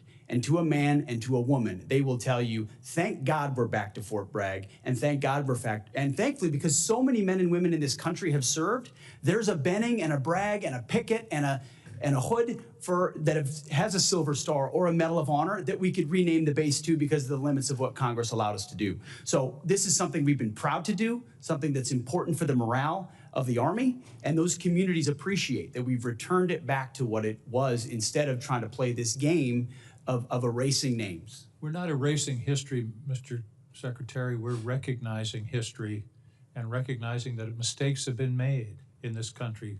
The greatest of all was the Civil War, where people took up arms against their country on behalf of the institution of slavery. And to continue the practice of recognizing those people and honoring them by the naming of these bases is, I believe, an insult to the people of the United States. Let me talk about the budget. I don't understand why the budget is coming to us in two pieces. Why not give us an honest base budget instead of putting a piece of it in recognition, in reconciliation? As I understand it, OMB is saying we're going to have a flat defense budget for the next 4 or 5 years. Are we planning reconciliation every year from now on? Why not give us an honest budget, telling us what your priorities are, and then we can consider it. This committee always works in a bipartisan basis on the defense budget. We all want to see some increases in the defense budget, and yet you're giving us this this fake, here's a piece of the budget, here's another. You're cutting in the base budget, you're cutting shipbuilding in half and saying, well, we're going to make it up in reconciliation. Are we going to have reconciliation every year, which basically, by the way, puts a significant part, 10 or 15% of the defense budget in an wholly partisan decision-making process, whereas in the history of this committee, it's always been bipartisan. Why are we doing it this way? Senator, from our view, the budget number 961 meets the requirements and threats that we face. And That's not the number. The number is 892.6. You're adding reconciliation. That's my whole point. Why not give us a base budget of 961 or whatever the right number is, what you consider the right number, and then we can operate and make our decisions. Why do it in this bifurcated way that really is fooling the American people about what the defense budget is? We're not trying to fool anybody, sir. It's two bills, one budget. We're working with OMB, and we feel very comfortable with the number of 961 billion. Why don't you give us a straight up budget for the Defense Department? That's my question. Senator, this is a straight up budget for the Defense Department, and it's a 13% increase over what Joe Biden gave us. It is a two-part defense budget. Part of it is in reconciliation instead of in the budget that's being presented to this committee. This committee only has a partial review of the budget. I don't understand why we can't have an honest, straightforward budget instead of this son of Oko that you're putting over on us. Thank you, Mr. Chairman. Senator Scott. Thank you, Chairman. I want to thank each of you for being here, and I want to thank you for your dedication to the country, each of you. So, Secretary, you talked a little bit in your opening statement about China. So this committee, we've basically outlawed the use of Chinese drones by our government and our military.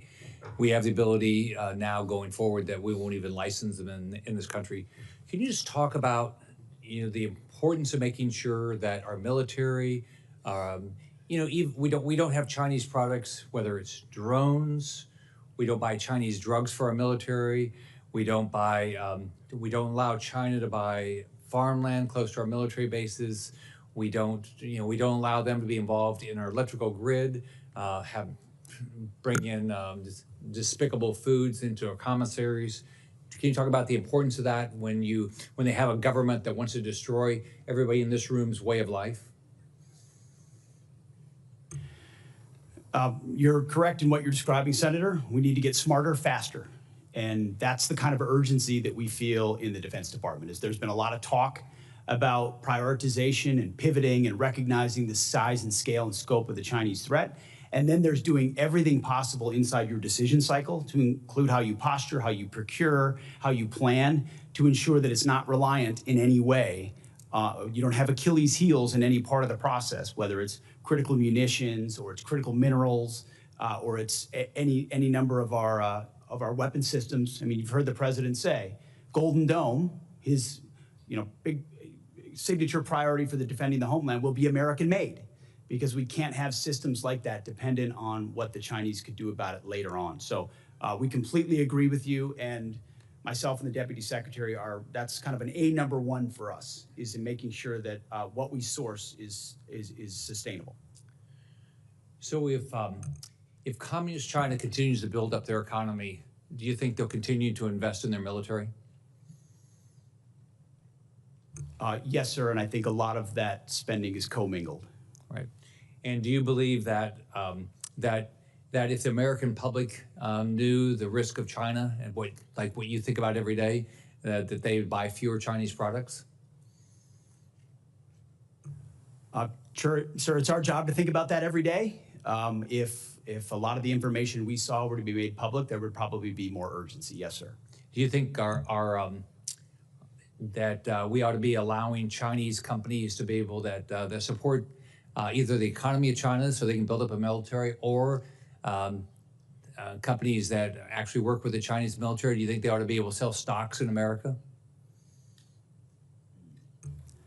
Senator, that's not really my lane, but I would say that the president is focused, especially through trade, on right-sizing a lot of those dynamics and making sure that American companies, American industries are protected and brought back to the United States. Okay. So whether it's Americans buying products that help China build their economy so they can build a military to try to defeat us, so whether it's buying Chinese drones or drugs or allowing them to buy farmland, you would recommend to the American public that we wake up and stop doing these things? Generally speaking, Senator, yes. Thank you. Senator Warren. Thank you, Mr. Chairman. So President Trump has deployed the National Guard and then the U.S. Marines to Los Angeles over the objections of state and local officials, saying that the troops are needed to support immigration detention operations that are being carried out by ICE. On Sunday night, the president threatened to deploy ICE agents to other cities around the country that he sees as, quote, the core of the Democrat power center, end quote, specifically mentioning Chicago and New York. Secretary Hegseth, if the president wanted to deploy Marines to Chicago and New York City like he did in Los Angeles, would you carry out that order even if the local governors and mayors objected?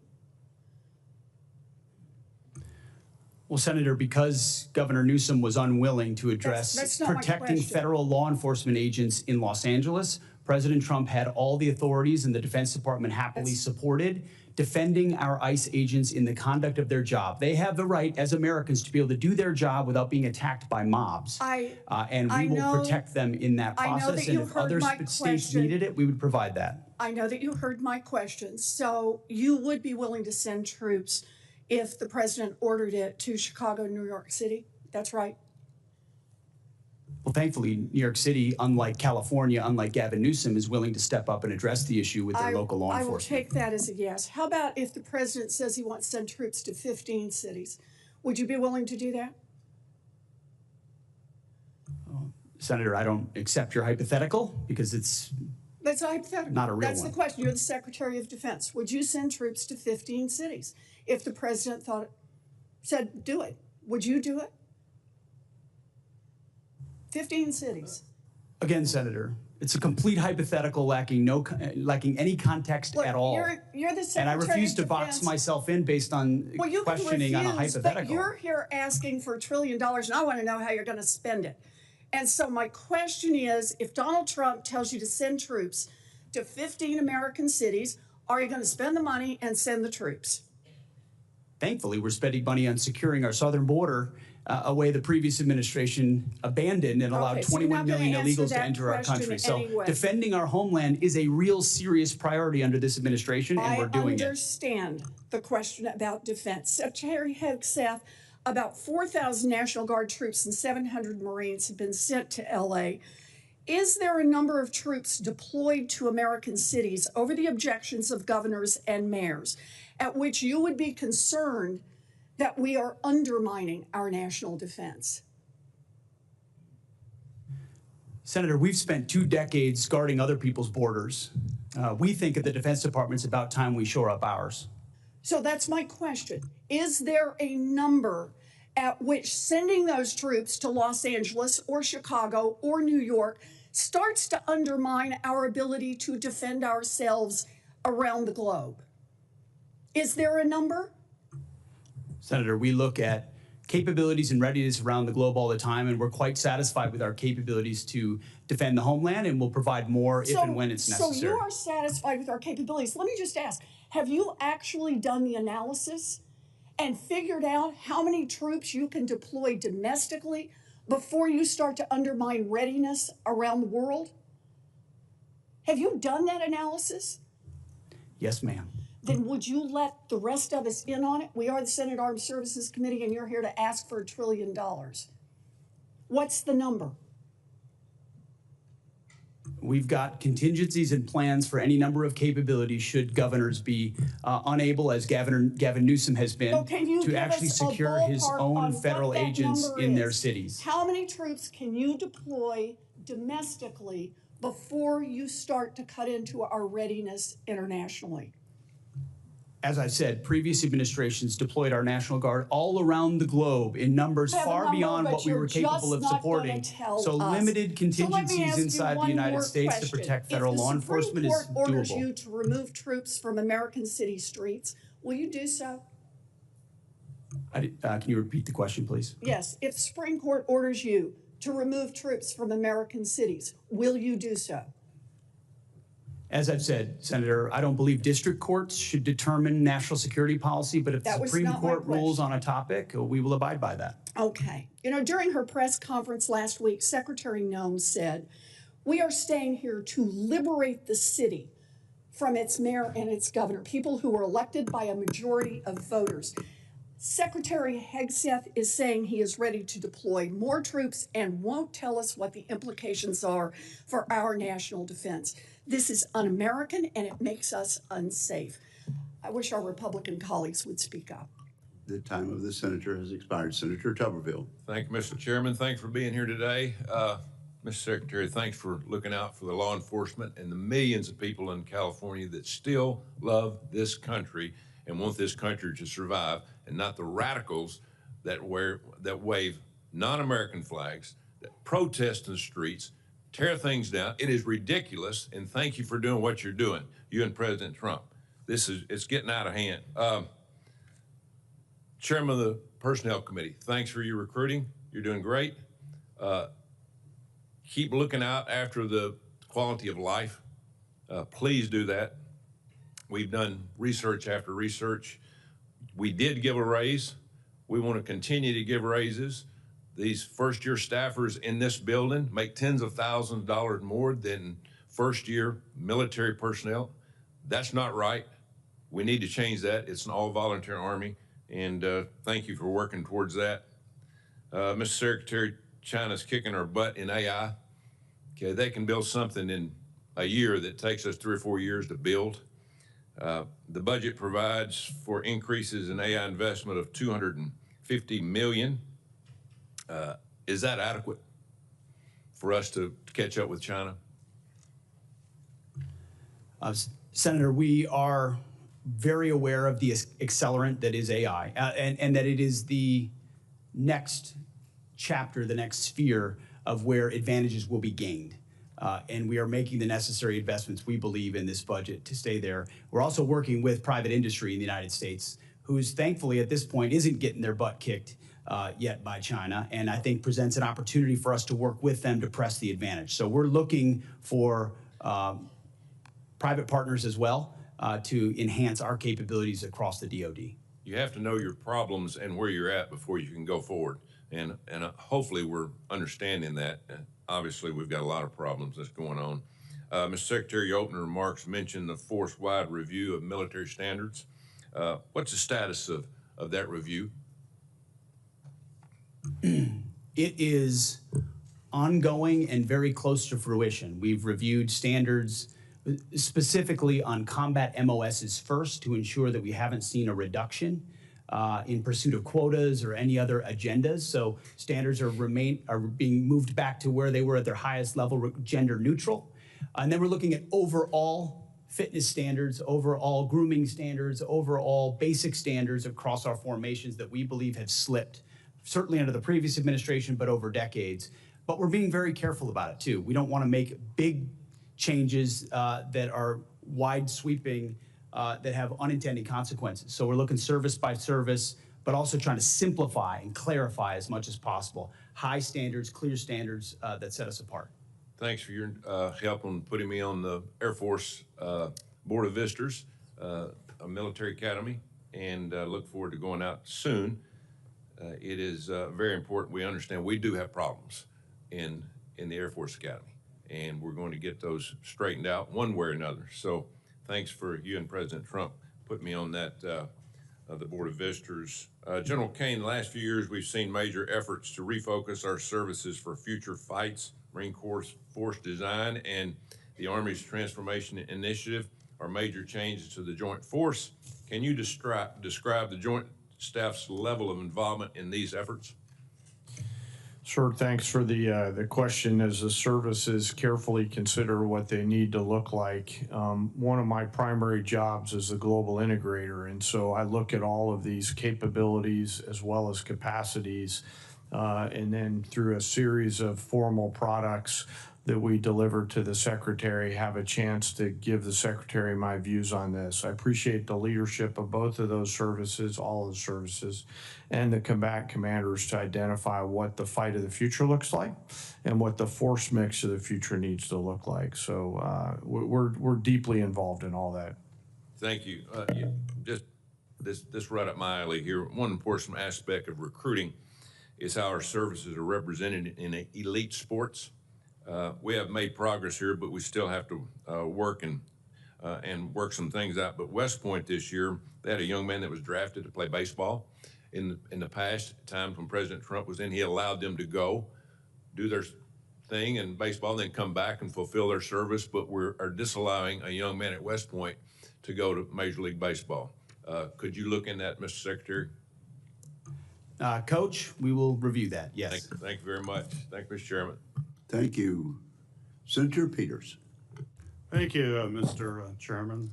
General Caine, both before and during your confirmation hearing, we discussed your commitment to duty and to adhering to the Constitution as well as your oath of office. And I certainly appreciated your reassurance that you will remain, quote, a nonpartisan leader through and through, unquote, with one of your top priorities being maintaining the independence of the U.S. military. Along with remaining apolitical, I'm sure you will agree that fostering a stable, mission-focused environment is essential to leading the Department of Defense. So my question for you, sir, is can you please share with this committee and the American people what your approach to leadership as chairman of the Joint Chiefs of Staff is? Yes, sir. It's certainly the job is one to understand the global set of challenges, integrate the options that must be considered, and then to present those options to the president. And I've always taken a servant leadership approach throughout my career based on my oath of office and the Constitution and my commission. And as a nonpartisan leader, you reiterate that? Always, yeah, I reiterate that. Well, thank you. And as a former lieutenant commander in the U.S. Navy Reserve, I certainly agree with that and agree with your answers and your commitment to the men and women in uniform. Secretary Hegseth, your approach to leadership, I believe, stands in direct conflict with the ideas that we just discussed with General Caine. And at a time of great chaos and uncertainty in the world, I'm extremely concerned that your many shortcomings could have potentially life-threatening consequences for American service members. In your confirmation hearing, I expressed my deep reservations about your qualifications to run the DoD. I also made it clear that no board of directors in the world would hire someone with so little experience to run a large business, much less the Department of Defense, where American lives are on the line regularly. For this reason, in addition to some concerns we had about character, I ultimately opposed your nomination. And unfortunately, my reservations have become reality. I know my colleagues have touched on some of these issues, but to briefly summarize, you have failed to set the example, or lead from the front, as you like to say. And this includes prompting a leadership and oversight vacuum at the department by firing qualified uniformed leaders without cause, creating loyalty tests and leak investigations that have led to 5 of your senior advisors resigning or being fired, sharing classified military details on an unsecure app during operations in Yemen that included unauthorized individuals on at least 2 separate occasions, and revoking the DoD personal protection detail for both Secretary of Defense Mark Esper and the former chairman of Joint Chiefs Mark Milley, putting their safety at risk while they are still under threat from Iran. We have seen time and time again how your conduct, lack of personal responsibility, are harming readiness, reputation, and professionalism of our military. At a time where Israel and Iran are in open conflict and our adversaries in Russia and China will exploit any weaknesses, unfortunately, my worst fears about your leadership shortfalls, unfortunately, have been realized. Secretary Hegseth, I firmly believe that accountability from leadership is vital in all sectors, not just in the military. And demonstrating to your subordinates that everyone plays by the same rules helps to build trust and open communications within your team. And those two things are extremely important. And I know that you share my desire to ensure that we're holding our senior leaders accountable for actions. And during your nomination hearing, you stated, quote, accountability is coming because everybody in this room knows if you are a rifleman and you lose your rifle, they are throwing the book at you, end of quote. You also said that leadership has been unwilling to take accountability, and I couldn't agree more on how important accountability is.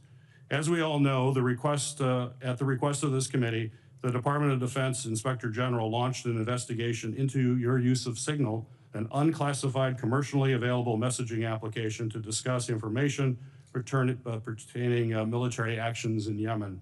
So given your focus on accountability, how will you demonstrate this accountability to the men and women in the U.S. military if the Inspector General finds that you improperly disclosed information? That assessment is pending at this time. That is a hypothetical question. But the gentleman's time has expired. I think your answer is clear. You are not going to be held accountable. Thank you very much, Senator Peters. Senator Mullen. Talk about accountability. I wonder who was held accountable for the disastrous withdrawal out of Afghanistan, where 13 soldiers died and we left thousands of Americans behind underneath Secretary Austin's lead. Did one person get held accountable during that time? I don't know of anybody that got held accountable for Afghanistan withdrawal.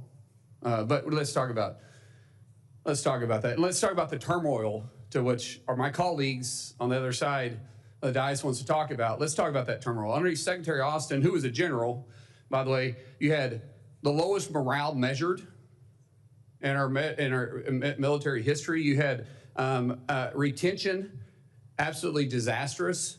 You had recruitment that wasn't even meeting lowered standards that you guys lowered. But let me see the contrast now. We have the highest morale that's been measured in decades in the military. We have recruiting numbers that are exceeding expectations that we've had. We have our enemies that fear us once again, and our allies that love us because they can trust us. But that's not the narrative, Secretary Hegseth, that our Democrat colleagues want to draw. But how short-minded is your memory? It was just a few months ago that you were supporting a commander-in-chief that you guys were covering up for or flat out lying about. Who was in charge? And that was a commander-in-chief. Oh, but let's not talk about that. Instead, let's just point fingers at something that fits a narrative.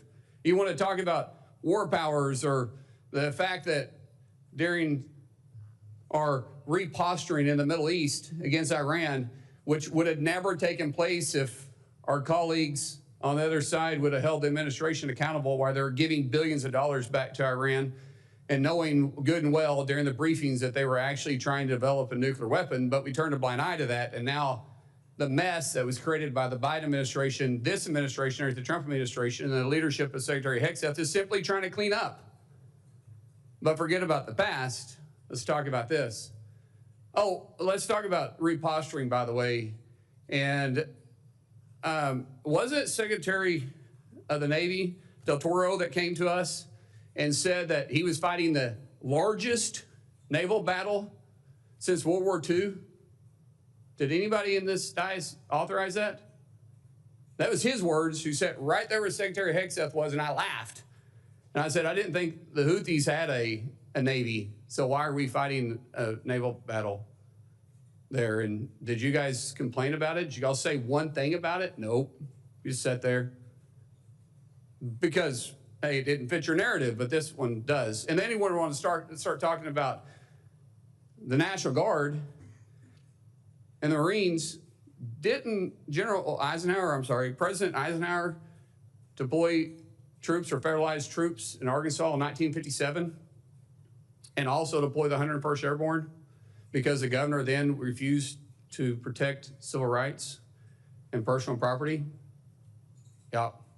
What about President Kennedy in 62 and 63 that also did it because Mississippi and Alabama refused to do the same thing? And so since the governor at that time refused to protect citizens and the property, he federalized the National Guard. Oh, let's think about 65 too, because LBJ did the exact same thing. But that's history. But yet it's extremely important to the context of what you guys are claiming to be done here. But that doesn't fit the narrative that you guys want to put out there. History is history. Look back at it if you want to or not. But keep in mind, every time you're pointing fingers here, you got 3 fingers pointing back at you. because the previous administration, you guys 100% turned a blind eye to and did nothing to hold them accountable. Nothing. So don't sit up here on the dais and pretend like you're trying to hold administration accountable now, because you didn't for 4 years. You literally covered up for a commander-in-chief that was absent. Absent-minded and absent leadership. And you guys did absolutely nothing. Even your left-leaning media is saying it was the worst cover-up possibly in political history. Yet nothing from you guys.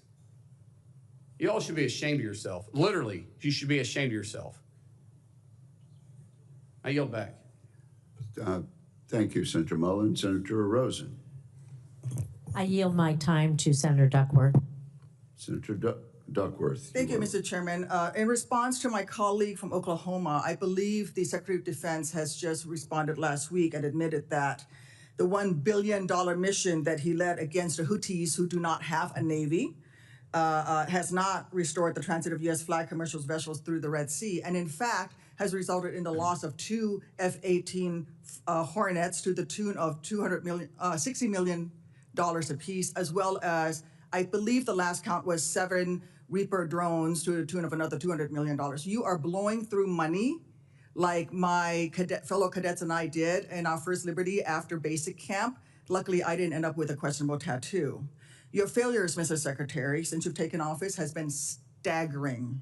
You sent classified operational information over Signal to chest thump in front of your wife, who, by the way, has no security clearance, risking service member lives in the process. You blew the $1 billion fight against the Houthis, whom, again, as my colleague says, has no navy, and yet you lost all of those aircraft. You've created such a hostile command environment that no one wants to serve as your chief of staff or work with you in other senior DoD leadership roles. But what we should all be talking about more than all of this is that you have an unjustified, un-American misuse of the military in American cities, pulling resources and attention away from core missions to the detriment of the country, the war fighters, and yes, the war fighting that you claim to love. I don't know if this is because you are too inexperienced and incompetent to understand the real threats facing our country, or if it's because you are just an unqualified yes man who can't tell the president how to keep Americans safe. You are focusing on renaming basis for Confederate generals. You said just now to Senator King that to a man and to a woman, we would rather be associated with the old Confederate names. Well, I am one of those women. I served at Fort Rucker, Alabama, a base that was named for a traitor who took arms against the United States of America, led troops who killed Americans. It was renamed for Mike Novosel, a Medal of Honor recipient who, in his citation for the Medal of Honor, includes that he saved 29 American lives, to include hovering backwards in a helicopter towards an enemy bunker where a wounded American was laying and saved that person, including after being taken fire himself. I know a little something about what it takes to fly a helicopter when you've been hit by enemy fire.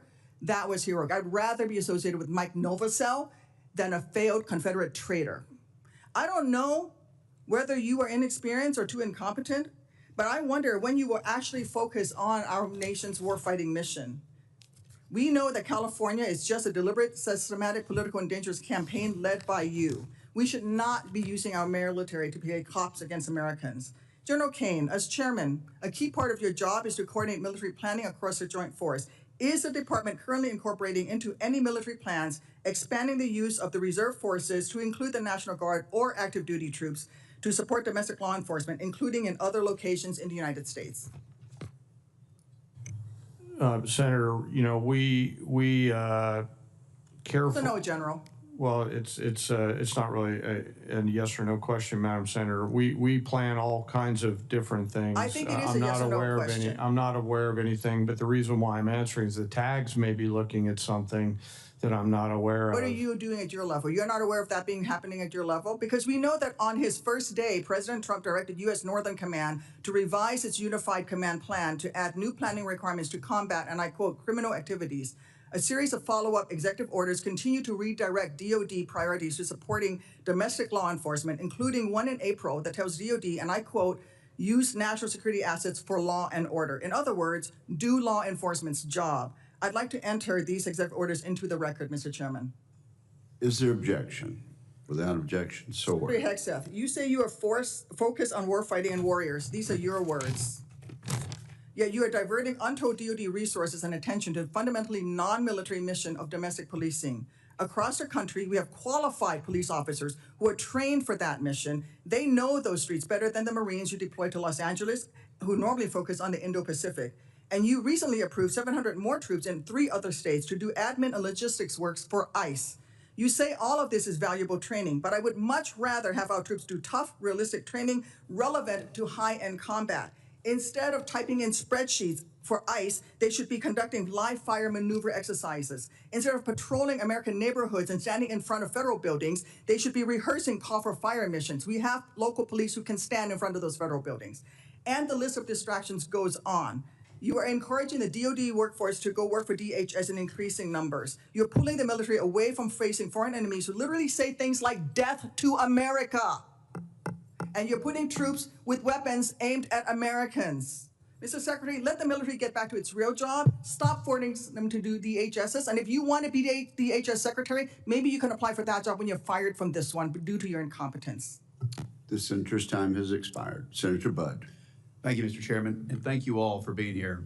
I think you all are doing a great job, and the proof is in the pudding. If you look at morale, you look at recruiting, you look at deterrence.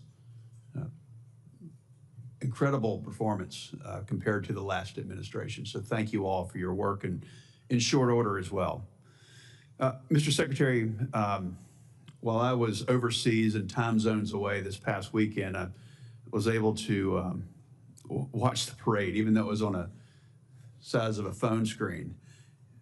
But I just wanted to catch a quick glimpse at it since it was controversial from the other side. And I tell you what, I stayed up until 2 a.m. I could not turn it off because it wasn't about you, Mr. Secretary. It wasn't about our president. It was about the men and women that don't get recognized each and every day. And I could just see them grinning underneath their helmets and their battle dress uniforms, smiling from ear to ear, being recognized, whether it's on TV or by those of us in elected office that were present, or the folks that stood up to support them. So thank you for that. And again, back to the morale that we're seeing in the recruiting numbers, I think it will go even higher as a result of that. So I appreciate what you did. Mr. Secretary, I want to echo what my colleague Senator Kramer said a few moments ago about air dominance. And in previous years, Air Force officials have recommended purchasing at least 72 fighters a year, which would be reachable by maximizing F-35 and then the F-15EX production lines. And I applaud the president's decision to proceed with the F-47, but I understand that it's going to take a while before that's developed and fielded. And I'm interested in maintaining a strong level of production of other advanced fighters in the interim. So what can you tell us about the future of the F-15EX in particular while we await the arrival of the F-47? And Mr. Secretary, that'd be for you. And Mr. Chairman, you've got experience, significant experience as a fighter pilot. So if you'd care to weigh in as well. To your point, Senator, I would defer the balance of my air superiority time to the chairman. But I would note that the budget does have a substantial increase on F-15EX, recognizing its capabilities and the bridging function that particular aircraft provides us. And all of this with an eye toward existing fights and future fights, but it certainly does make an investment. Chairman. Yes, sir. Thanks for the question. And, you could use the current Israeli efforts as a case study in air dominance and air superiority. And if you look at harder problems in Iran, you start to see the importance of having the mix of things like F-47, EX, and any other future capabilities that are considered. So we have to stay up on the TAC air, step, and appreciate your leadership and interest in this, sir, as we move forward. Thank you. Switching gears a bit, Mr. Secretary, our Special Operations Forces play a crucial role in preventing and then winning armed conflict. However, the previous administration proposed cuts to soft billets in the programs. So how does the president's budget request impact the size, structure, and posture of our Special Operations Forces for 2026? Well, sir, what you will not see is cuts to soft billets, especially recognizing not just the last 25 years, but even the op tempo of the last 4 to 6 years, and the recognition that Those are forces that are used often, mobilized often. There's a stress and strain on that. And so investments both in personnel, but also training and capabilities is front and center. Thank you for that. Last year, I led an NDAA provision that mandates that all future annual defense planning guidance includes specifics with respect to the size, structure, posture, and priorities for SOF. So I want to make clear the importance of this directive. And the committee was due a report back on March 1st on this component of the defense planning guidance. But since that date has come and gone, I'll ask now, will you, Mr. Secretary, commit to seeing this requirement through and providing an update to this committee on its progress? Yes, Senator, we'll get that to you. Thank you.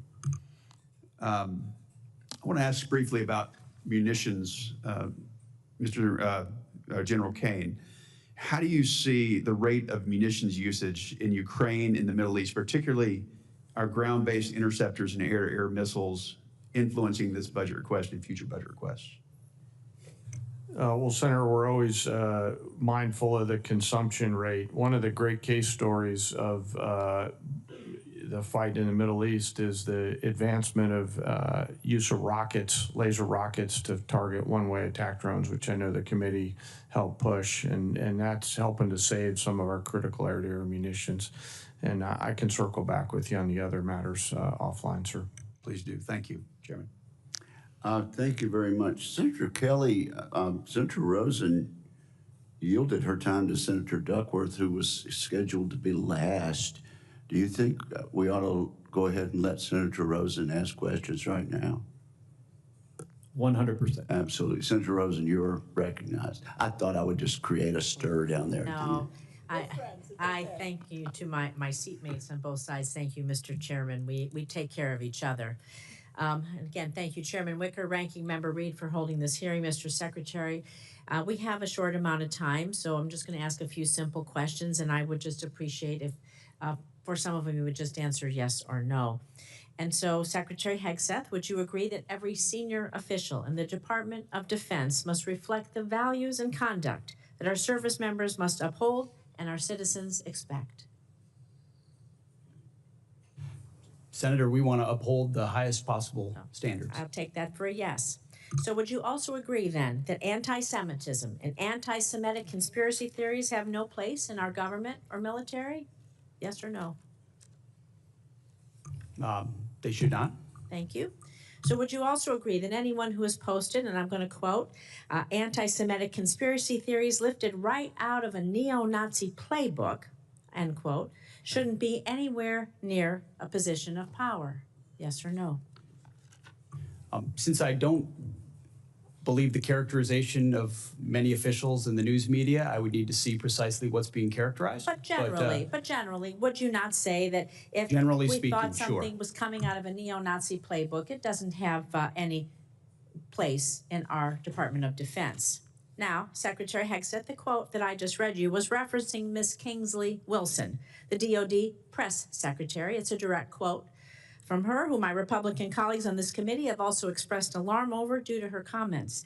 In fact, one colleague said, and I'm going to quote again, obviously I don't agree with her comments. I trust the Pentagon will address this, end quote. However, in the months since, not only have you not addressed these anti-Semitic comments, you have promoted Ms. Wilson. This seems to be at odds, honestly, with President Trump's commitment, very public commitment to combat anti-Semitism, which you just said you too agreed with. So, Secretary Hegseth, given the rise in anti-Semitic violence, hate crimes in our nation, and to show that the Trump administration, your administration, does have a zero-tolerance policy for anti-Semitism, will you dismiss Ms. Kingsley from her role as a U.S. military spokesperson today, yes or no? Again, that's why I referenced the context and characterization. Well, we'll send you the quote, I've worked directly with her. She does a fantastic job, and there's any suggestion that I or her or others are party to anti-Semitism is a mischaracterization attempting to win political points. Sir, and I'm going to Senator, you're attempting to win political points on the backs of mischaracterizing the statements of a member of my department, and I'm not going to stand for that. You are not a serious person. You are not serious about rooting out, fighting anti-Semitism within the ranks of our DoD. It's despicable. You ought to be ashamed of yourself. I'm going to move on to General Hawk. The sudden inexplicable dismissal of General Hawk. He serves both director of the National Security Agency, commander of U.S. Cybercom. It's deeply concerning, raises significant questions about the decision-making process, its potential consequences. Public reports indicate that the removal of General Hawk, who has served his country proudly, has been influenced by social media influencer, a personality on social media, Laura Loomer, spreads conspiracy theories. She's been denounced even by Republicans. And the idea is that any leaders within our agencies responsible for our nation's security, somebody would be dismissed based on the advice of a social media influencer is alarming, to say the least. It's surely not how we should be running our military. So were you consulted regarding General Hawk's dismissal, yes or no? Well, Senator, I would not advise believing everything you read in the media. Were you, and I'm consulted on every single decision. Okay, I'm the so that's decision maker alarming. for the It's your department, and we all department, serve Mr. at the pleasure of the president, Okay. and So we have what the was your- prerogative to what make was those your decisions what the was your best for the recommendation? country, Did and you we did personally that. approve Mr. Hawk's dismissal, yes or no? Anyone coming or going Personally at the approve Defense it. Department, especially at that level, would ultimately be a decision So made by that's a me, yes. and I Did stand you personally behind that. relieve him? Excuse Did you me? personally relieve him? Yes or Anyone no? at that level You did, who is so that's a relieved yes. would be relieved by the Secretary of Defense. Was there a specific justification for General Hawk's dismissal? Was there a specific justification for General Hawk's dismissal? Ma'am, we all serve at the pleasure of the president, and the president deserves the Is type it of true? commanders and advisors that he thinks will best Did you equip him discuss General to Hawk's accomplish the dismissal with mission. Laura Loomer prior to his removal? I don't discuss who I talk about anything with, but ultimately this is my decision, and he serves at the pleasure of the president, and that's why he's no longer there. So do you believe it's appropriate for any social media personality to influence personnel decisions in your department, yes or no? I believe your time is up, Senator. Oh, it is not up to you to tell me when my time is up. Well, the time And I of am the going to senator. say, Mr. Secretary, you're either feckless or complicit. You're not in control of your department. Yours is unserious. It is shocking. You're not combating anti-Semitism within your ranks. It's a dangerous and pivotal time in our nation's history. Thank you, Mr. Chairman. I yield back. And I don't appreciate the smirk, sir. You are the Secretary of Defense. The time of the gentlelady has expired. Senator Kelly.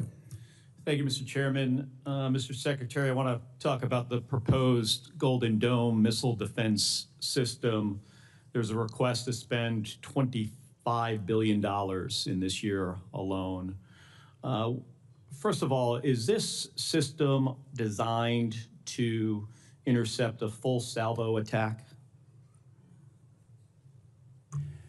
Senator, it's a multi-layer system that would include different types of salvos. Obviously, So any it's not system- just Rogue Nation. Okay.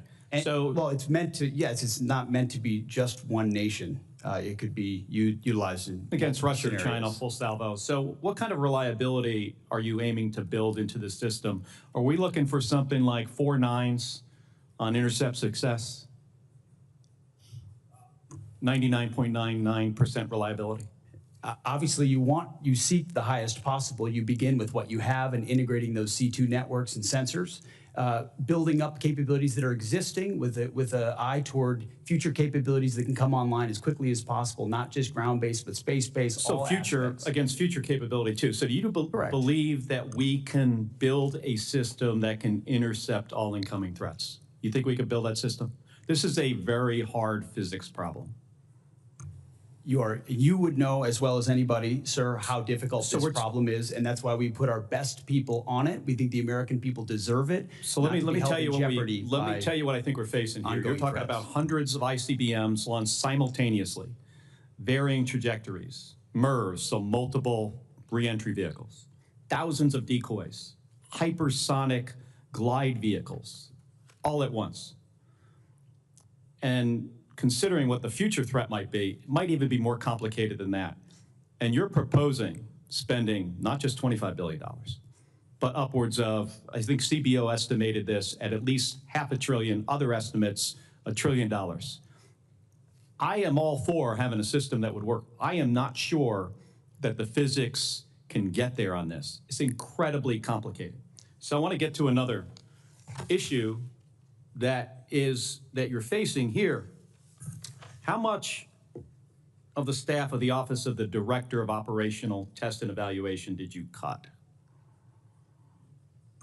After collaboration, sir, with the service departments, the joint staff and others, we identified that as a place where there were redundancies and multiple additional layers that were I'll tell you what you cut. You cut 74%. Most of it, yes. What I was gonna say. Most of it. And was your decision to cut more than half of the Pentagon's testing and evaluation office staff driven in part by concerns about the office's plan to oversee testing of Golden Dome? The concerns were not specific to Golden Dome, sir. It was years and years of delays unnecessarily based on redundancies in the decision-making process that the services, COCOMs, and the joint staff, together with OSD, identified as a logjam that was not helping the process. To get the reliability we would need, you need something that's at 4 nines, 99.99% reliability with all these challenges. And you cut the staff of the people who are going to make sure this thing works before we make it operational, before we give it to the warfighters. You got to go back and take a look at this. But I also strongly encourage you to put together before we spend $25 billion or $175 billion or $563 billion or $1 trillion, put together a group of people to figure out if the physics will work. You could go down a road here and spend hundreds and hundreds of billions of dollars of the taxpayer money, get to the end, and we have a system that is not functional. That very well could happen. And you're doing this just because the president, and I understand your role as the Secretary of Defense. You got to execute what the president says. But this idea, might not be fully baked. And you can get in front of it now and figure out and find out if you put the right physicists on this. And I'm not saying go to the big defense contractors. Going to scientists, and I know there's a questionable relationship with this administration and scientists, but go to some scientists, figure out what we would have to do to build a system, and then make smart decisions before we spend hundreds and hundreds of billions of dollars. Senator, we're doing that, leveraging existing technologies and not premising the project on aspirational technologies, what we can actually do, and would welcome. Well, $25 billion in the first year is a lot of money. That's more than just figuring out if we have the ability to build a system that can handle a full salvo threat, hypersonic glide vehicles, MERS, thousands of decoys.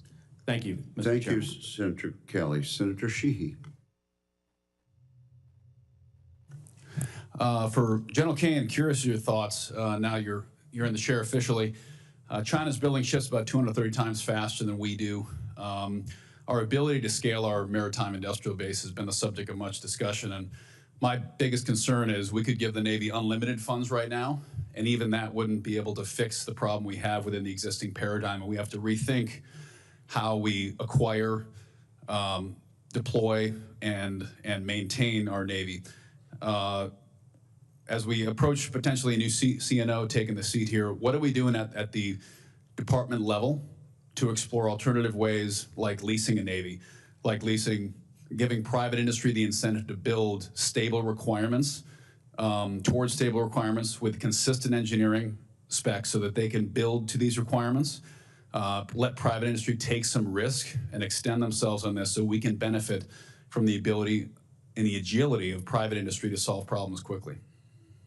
Well, sir, thanks for your question. I share your concerns about how fast we're building ships. I'm encouraged, though, by the leadership that the Deputy Secretary of Defense, the Secretary of the Navy, the current acting CNO have all been leaning into this, as well as the other parts of the department, acquisition and sustainment, and research and engineering. I've not heard yet on a leasing discussion. As you know, as a former aviation business owner, there's ops leases and things like that offer capability at different models. There's been some experience of that on the Hill before. I'm thinking back to Senator McCain had some strong views on leasing in a prior life, but I would defer that conversation to our OSD colleagues, sir, who would drive that. Okay. Well, I think we have to think outside the box, and that's true on all defense acquisition programs, and I welcome either of your thoughts as well. Senator Warren and I actually have recently partnered on an initiative that is praising what Secretary Driscoll's done at the Army side to expand the flexibility of the services to have more alternative pathways. I go back to our MRAP program about 15 years ago, a program which saved my life and the lives of many other servicemen, I'm sure in this room as well. So finding alternative ways to acquire things is really what we have to do now. And if we continue to try to jam, a turkey into the garbage disposal and just give more and more money to a process that frankly has been failing for decades, I think we need to try to fix the process first. And I'd be curious as to either of your thoughts, an open response as to what we can do immediately here to start reforming our defense acquisition paradigm so we can keep pace with, it's not a near peer threat with China, they are a peer. So it is a peer-to-peer threat. How are we going to reform our industrial base to keep pace with it? Sure, I think this could be a much longer conversation, which I'm happy to have with you. I note that the lineup of leaders that we have in the Congress right now, here in this committee and the other side, the leaders in the department, the leaders in industry, it feels like we have the team now who will actually move the ball, grab a hold of that entrepreneurial spirit that America is so well known for, and get after it. We cannot, I'm mindful of the work that's been done before. We cannot continue to move on the same trajectory, and we must get after this. We owe it to the Joint Force to be properly armed at scale with the right capabilities so that they can win and come home. And so I'd love to partner with you on that, as I know our OSD colleagues would as well. Well, in the speed at which we've solved our recruiting challenges, hopefully we can do the same thing with the ability to make bullets, bombs, artillery shells, planes, and ships, because we owe it to the 17, 18, 19-year-old kids who are going to be fighting these systems on the front line to make sure they have enough of them to replace attrition, and also that those systems are as good as they can be when they need them. Thanks for your time today. Senator Sheehy and General, I would love to be part of that longer conversation about that issue. Thank you, Senator Sheehy. Senator Slotkin. Thank you, Chairman. Mr. Secretary, I said in your hearing, when you had your confirmation hearing, that my biggest concern with you at the helm was the potential use of the military in ways that contradict the Constitution or that taint what I hope we all want, which is an apolitical military. And when I asked you about whether you would accept an order that was actually given to your predecessor, Secretary Esper, Trump's SecDef, to deploy active duty troops against unarmed protesters and to, in Secretary Esper's words, shoot at them, shoot at their legs, you said this was all theoretical. Here we are, a few months later, you've deployed 4,700 troops to Los Angeles, and against the wishes of the governor. And my colleague across the aisle was right. It is the first time since 1965 that we have deployed Guard troops without the permission of the governor. In all the instances he laid out, the president had sent in the military to protect protesters, not against the protesters. So you may dismiss it, but I feel like this is a fundamental issue of American democracy. If you love your country and you want an apolitical military, then it should be the last resort, not the first resort in our country to use them. So to get to the non-theoretical, have you authorized the uniformed military to detain or arrest protesters in Los Angeles? Senator, I would just start by saying you're not a protester if you're throwing concrete 100%. at law Arrest those enforcement people. officers. Throw them in the jail. 100%. But what you're doing is something different. Everyone knows this is a political decision, right? So we don't trust that you're using the best interests of the military, certainly, and of democracy on top of that. So have you given the order? That's all I want to know. It's not theoretical. For the U.S. military, not law enforcement. They can arrest all day long. That's their job. Do they have the ability, the uniformed military, to arrest and detain protesters currently today?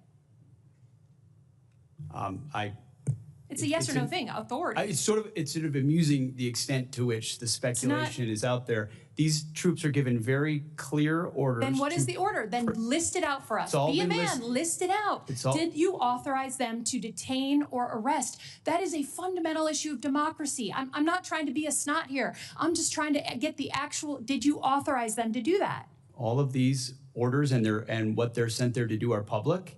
They're Okay, there so to- say it. So say it. Yes or no? I'd like to. Please, yes or no? As Did I've you, said time and time again through interruption, they're there to protect law enforcement. Do they have ICE the ability officers to arrest- who are trying to do their job, Okay. deporting illegals who were allowed in by the previous so administration. they cannot arrest and detain citizens of the United States, the uniformed military. As is we've that right? stated, if necessary, in their own self-defense, they could temporarily Okay. detain and Have hand you- over to ICE. But have there's you no given- arresting going have on. you- And you know this better Have than you you're trying to authorized play the political U.S. games. military There's to no use arresting cyber of U.S. tools personnel. of the U.S. military against members of the protest? Have you authorized U.S. military cyber tools to investigate people participating in these protests? Yes or no? Certainly in no way that I'd be aware of. Okay, that's good. I love that answer. That's great.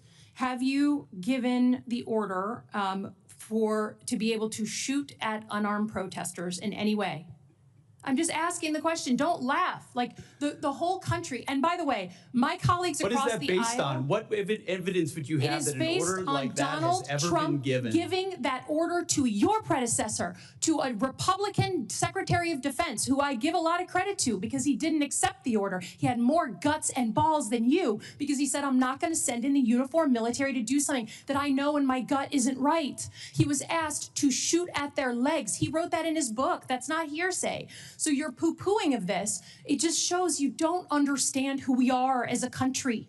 Who we are. And all of my colleagues across the aisle, especially the ones that served, should want an apolitical military and not want citizens to be scared of their own military. I love the military. I served alongside my whole life, so I'm worried about you tainting it. Have you given the order? Have you given the order that they can use lethal force against honor? I want the answer to be no. Please tell me it's no. Have you given the order? Senator, I'd be careful what you read in books and believing it, except for the Bible. Oh my God. So your former predecessor, I guess that's not enough for you. Okay, on Iran. I don't think there's a debate. There's like a cat fight going on in your own party about whether to go after Iran. Have you commissioned any day after planning? So any force protection, any use of ground troops in Iran, any cost assessments? Because I don't think we doubt what we can do as a country in the attack. It's the day after with Iraq and Afghanistan that so many of us have learned to be so deeply concerned about. Have you authorized day after planning? As I've said, we have plans for everything, Senator. And I would also reiterate how we began, that there will be a classified portion of this 15 minutes after we adjourn. Senator Banks, you're recognized. An apolitical military. Secretary, wouldn't you say that in the last administration under Joe Biden, Secretary Austin, Mark Milley, we've never seen the military politicized in a way that it was over those 4 years? Senator, I would say our mission has been to take the politics out of the military, take the ideology out of the military. And as a result, you've seen the response of young Americans who have, I called it a bump at first. I just want to correct that, Senator. It's been a tsunami. It's been a historic response of young Americans. I want to unpack who are it. I joining. want to unpack this with you, Mr. Secretary. Prior to President Trump's election, the military was struggling with the worst recruitment crisis in 50 years. That all seemed to have changed overnight on one specific day. And the chart shows it. The Army doubled its recruitment from November of 2024 to the previous November. The Navy, the same thing. The Navy's recruitment skyrocketed 80% from November of 2024 to the previous year. Mr. Secretary, what changed? There was an election, Senator. Why does that matter? Because leadership matters, sir. Belief in your country matters. Having the back of your troops matters. Setting a clear mission matters. Ensuring that if troops are used, it's for a clear, defined mission. It's funding them properly. It's giving them the proper authorities to execute. Americans watch what happens with their political and military leadership. And in President Trump, they understand they have a commander-in-chief that has their back, that loves the country, that loves them. Our job has been to reflect that through the department by getting rid of all the distractions, by enforcing the basics, by getting back to standards and readiness.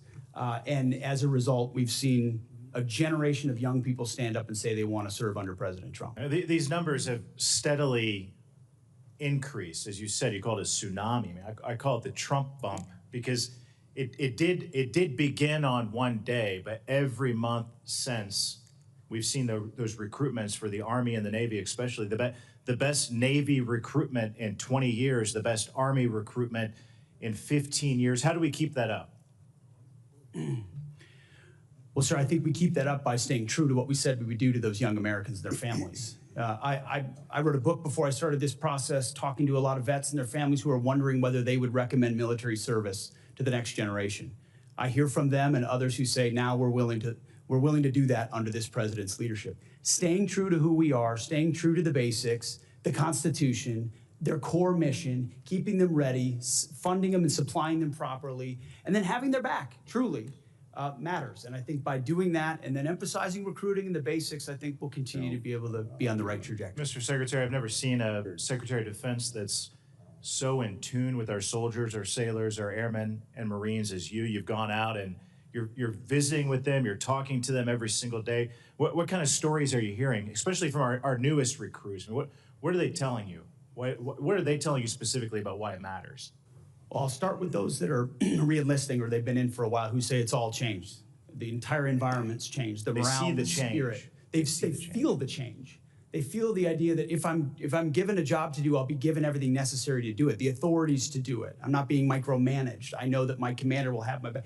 And then the young people, it's just excitement about the possibility of serving under President Trump, of being a part of something greater than themselves, and knowing that that in the White House they've got a commander who will defend their interests. It's really about the, as I said, I mean, as my colleague was talking about, an apolitical military. I mean, the wokeness, the radical transgender movement, the way the abortion travel mandates, the way the last administration politicized the military. There was a survey in 2023 that pointed this out, said that, and the Army released the survey in 2023 that claimed that young Americans' fear of discrimination drove away more recruits than wokeness. And wokeness was a big indicator too in that survey. Do you think those arguments still stand up today? Senator, you make a great point. Every American wants to be treated like an individual, not because they're black or white or male or female, rich or poor, or because of some calculation of what we need more of or need less of, but simply, can you rise to the challenge of this job of service to your nation? That challenge inspires young people, and that's what we've seen. I think the Commander-in-Chief matters. Mr. Secretary, you matter. General, you matter. Thank you for your leadership. The facts speak for themselves. Mr. Chairman, I yield back. Thank you, Senator Banks. Is there objection to putting a representation of the chart in the record at this point? Without objection, it'll be ordered. Mr. May I ask a question, Mr. Chairman? Senator Reid. I note that the chart starts in November 23 and goes to November 24, and President Biden was president through the entire period. So you're suggesting that the significant ramp-up took place immediately after Election Day, which would have been 20 days of November 24? That's exactly what I'm suggesting, Senator. And the numbers speak for themselves. Do you have any data to suggest that? The General of the Army told me so, and I'm happy to. Yeah, if you ask for those numbers from the Army, you'll see the same dynamic that I have. The election of Donald Trump, serving as the election of him, and the indication to those recruits around the country that he's going to become the Commander-in-Chief actually mattered. And those numbers have risen dramatically ever since Election Day. There was no impact of the administration's activities over several years before that, and also through the period of November 23, which was encompassed the Biden administration. It's funny you get a Trump bump while Biden is president of the United States. So I'd be curious to see that day. I think it's incredible as well, sir. Unbelievable might be a better word. Are there further questions? We're sort of now into the second round of questioning. Without objection, we will close this portion, and if our members and witnesses could join us in the Visitor Center skiff in 15 minutes, we would appreciate it. Until then, we are in recess.